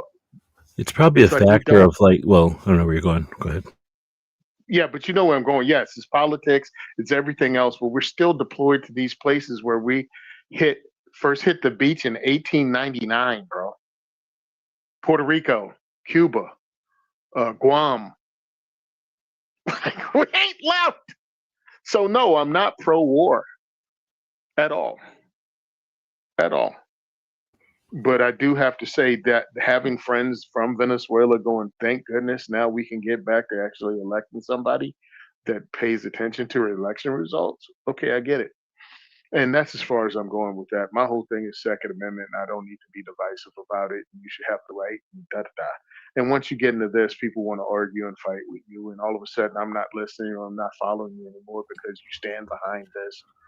Well, And I because just it's keep it one of moving. these things that's, let me interrupt you now. I think that it's one of Yeah, those go ahead. things that you can't, nobody knows. It's not like I've read it and you've read it and we disagree. Like we're both getting our info from different sources. So because Hmm. we haven't looked at each other's sources and then, you know what I mean, like made our own decisions from the same data, it's going to be a factor of what we're told, what was not told to us that we can't know, right? Like that's the other part. Like we Yep. can't know what we can't know, and that's one of the worst things about the bullshit in DC.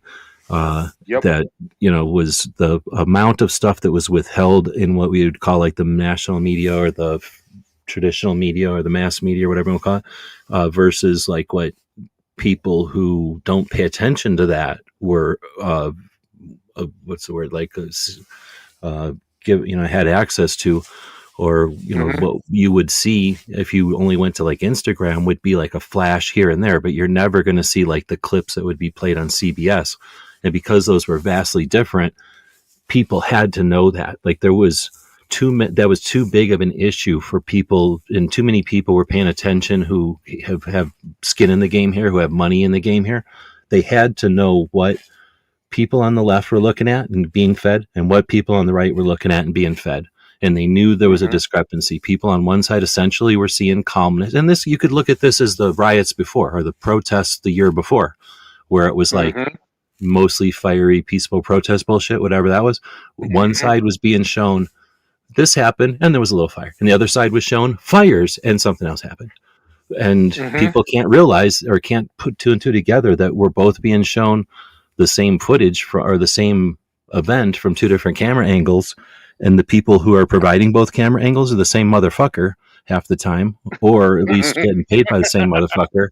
And you Yep. know what I mean? Like they're doing this for a reason, and that's what's Yep. frustrating. So it's not that we can't have our conversations. It's just it's very fucking difficult for us to have conversations because if we do have a position based on what we're offered, how many of us really go out and really take a look at what the other fucking side is and then Uh-huh. scrutinize what we've got and then blah, blah, blah, and then take a look at what the other side has been given and what they actually care about and what they're just challenging because of their mammalian, but blah, blah, blah. And then it gets to be like, do you do this for every issue? Like, come on. And since there's no one Uh-huh. fostering the, like, let's have constructive conversations.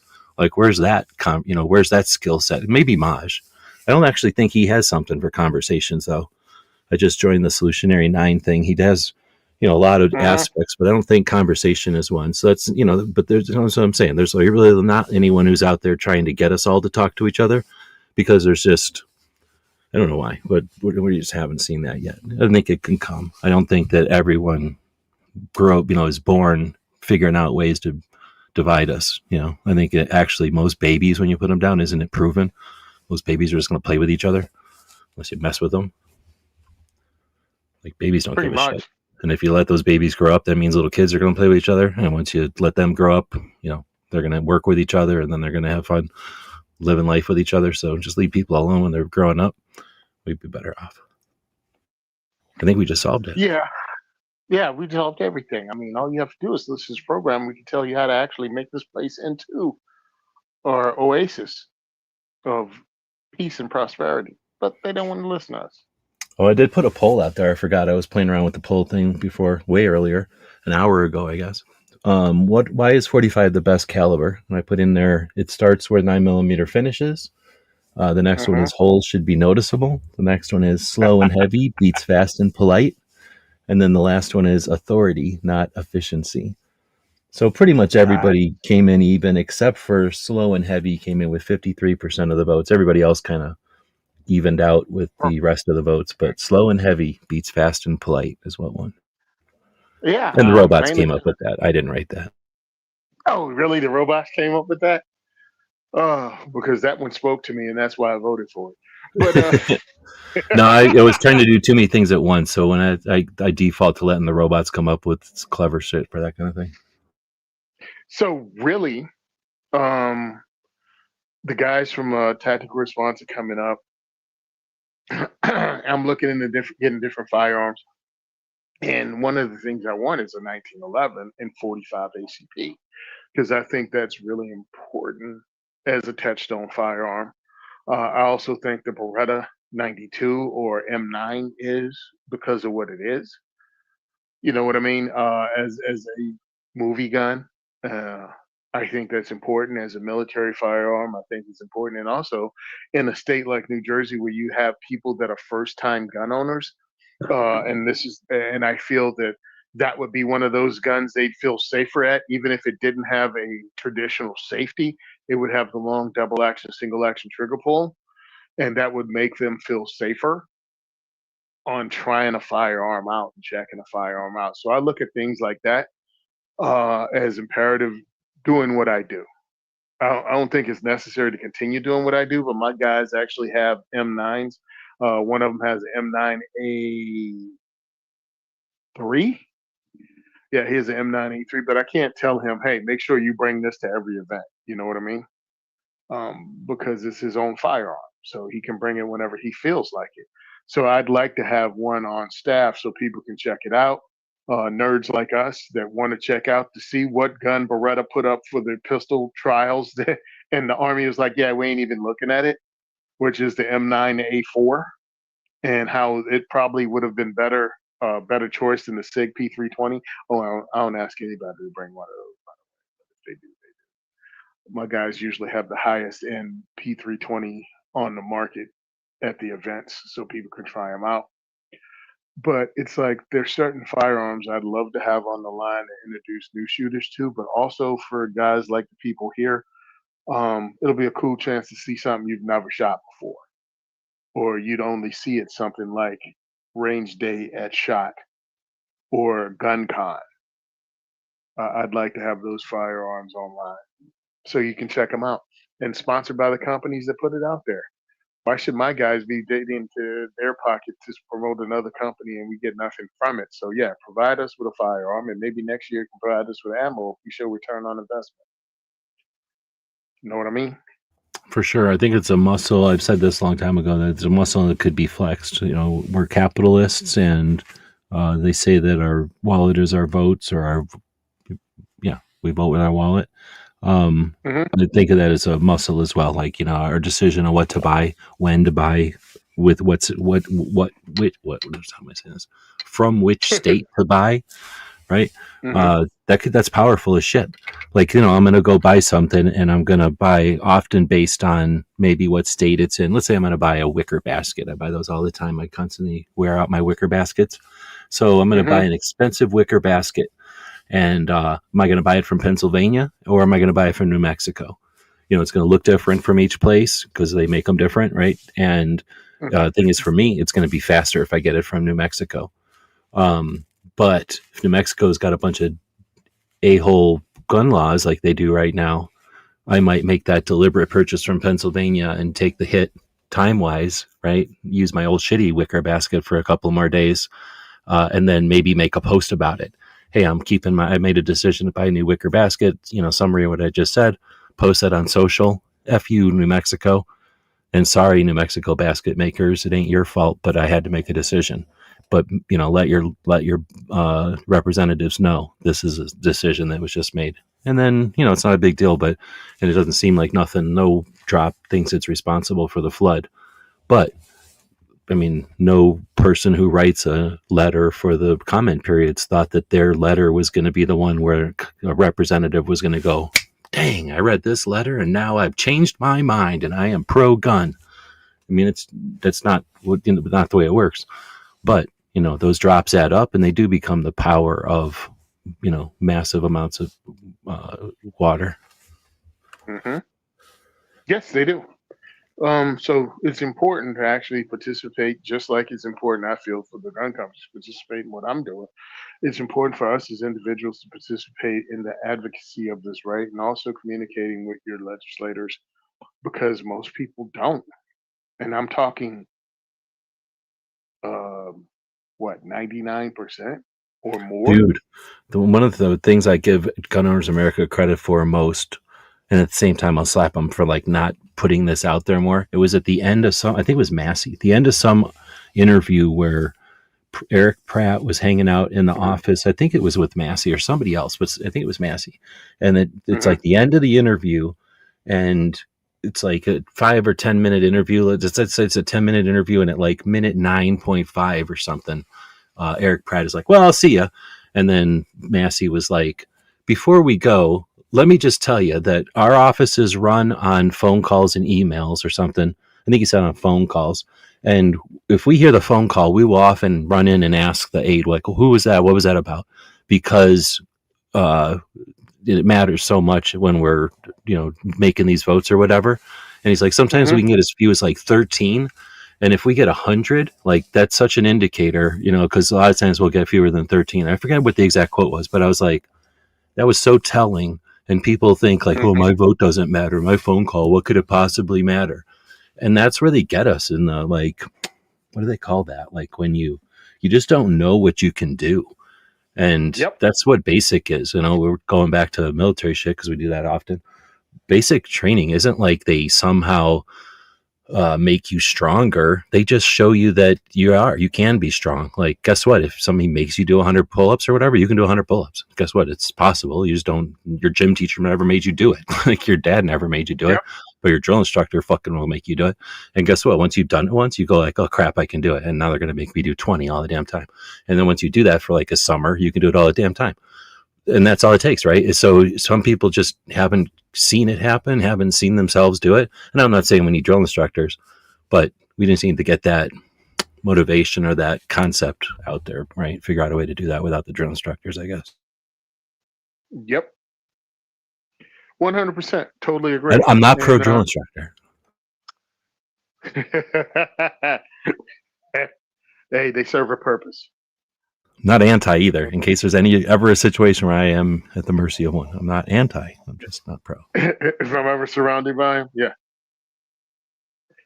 No, at this point, I'm old and they can kiss my ass. They're making me do anything.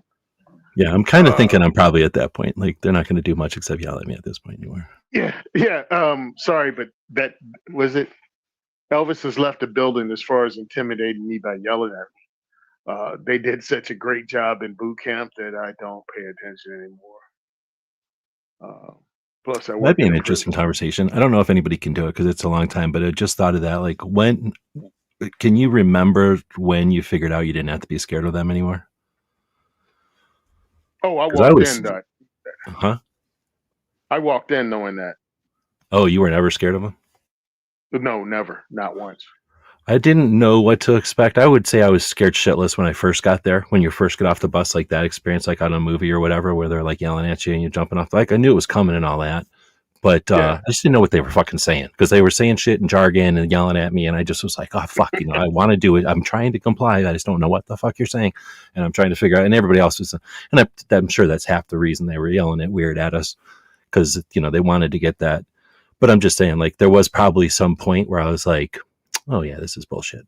And I can't remember where that is anymore. But it'd be interesting if people can remember that, to hear people's stories about that, because that would be perhaps, you know what I mean? I think that's like a big piece of Oh why they yeah. put us in boot camp or whatever, is to that because every person will hit that point. You just, until someone's made you hit that point, and now you're like an adult or whatever. Like now you like go, all right, I can see through the bullshit. Like all I got to do is do this and I'm done. Like I'll just do that. Yep. Yep. Oh, I totally get it. But I went in, understand everybody was smaller than my dad. And they weren't as loud as my dad, and they weren't as intimidating. My dad is 6'6", like 300 pounds, and would lay his hands on you quickly, and his hands were bigger than your entire face. So when I went to Okay. boot Yeah. camp, They're I'm not like, touching you. Yeah. I'm like, okay, you hit me. I've been hit by bigger and harder, so we're good. And then I read every book I could find and found out that yes, they can hit you in sneaky ways, like with the pointing in the middle of your chest and tapping you in your sternum. Like they were able to do that to us. But yeah, exactly. Like But not like beat the crap out of you yeah, because you're a dumbass or something like they did in the old days. yeah, exactly. So it was like the worst you could do is poke me in your chest. Man, I woke up under furniture before. Well, I'm lazy, So so I knew they weren't going to hit me or nothing, because that was a thing by the time we were in, like, there was no way they were going to ever hit us. I was just lazy. I yeah, didn't want to have to, like, do push-ups all the damn time, or, like, get into, like, because I just knew that if you get into, like, the shit level, like, that's their default uh-huh. for people that they hate. Like, just do push-ups. It's like, fuck, I don't want to come out of here, like, being able to do push-ups really well. What is it called? Front leaning rest position. Yeah, exactly. I'm like, Like, I don't want to deal with you. You can just hang out there. you can do the push up from the starting position off the floor until your arms are shaking like they're ready to snap off. Yeah, that sucks. You know what? But they We use should probably, we don't need to recollect on this. This is a nope. We regular can old go away now. Saturday and we're old. Let's not even get back on that. I don't know how I got into that one. Let's end it though, because you got another show, I think, and everybody else probably wants to go have something else to do. Hopefully the people that Yep. enjoy, a long podcast that isn't trying to sell you nothing other than like encouraging you to do something for yourself or somebody else. Once in a while, maybe we'd say that a couple of times during the show, but we're not trying to sell Yeah. you nothing. So hopefully you enjoy the show. I enjoyed the time spent with Tony. I was sick last week, so I always come out of being sick with the new appreciation for not being dead. And I've had some personal stuff go on this week where I just want to tell everybody, whoever it is that means something to you, go grab them, hug them. If you got a little critter, hug them. We don't get guaranteed nothing. We all know that. But every once in a while, you realize that you don't get tomorrow. So anyway, thanks everybody for doing it. I'll let Tony on the show. All right. Thanks everybody for listening to me and putting up for me this long. We're starting our 11th year diversity shoots, and I'd like you to know I appreciate every one of you. I appreciate the fact that you come here and listen to us and talk about what we do to others and repost stuff on other platforms. I really do appreciate it because you don't have to do that. We're kicking off the new season. I'm going to be doing more podcasting and releasing podcast episodes. I have the other 2 podcasts that I'm on, or 3 if you count this one. I'm not stopping. Advocacy is what I'm going to be doing. If you want to support me, please follow me. We got the Give, Send, Go. We have the GoFundMe, and we're going to have PayPal and all that. We still all have it. Website will be updated when we get new dates. Again, thank you very much, and use 2026 to fight for those rights. We got the midterms coming up. It's time to get political. And remember, our power is in the primary. That's when most people don't go out to vote, and that's when we can make a difference as people that believe in freedom to get freedom candidates running in November. So thank you very much. Follow me on social media. Second is for everyone on X. Tony Simon on Instagram. You can also follow Tony Simon on Facebook, and the second is for everyone on Facebook. Thank you very much. I 100% appreciate it, and have a great day and a weekend. Yeah, thanks everybody.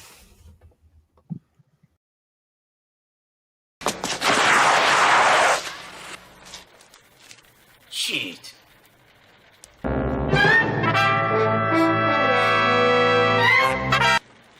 Ninja? Ninja! Ninja!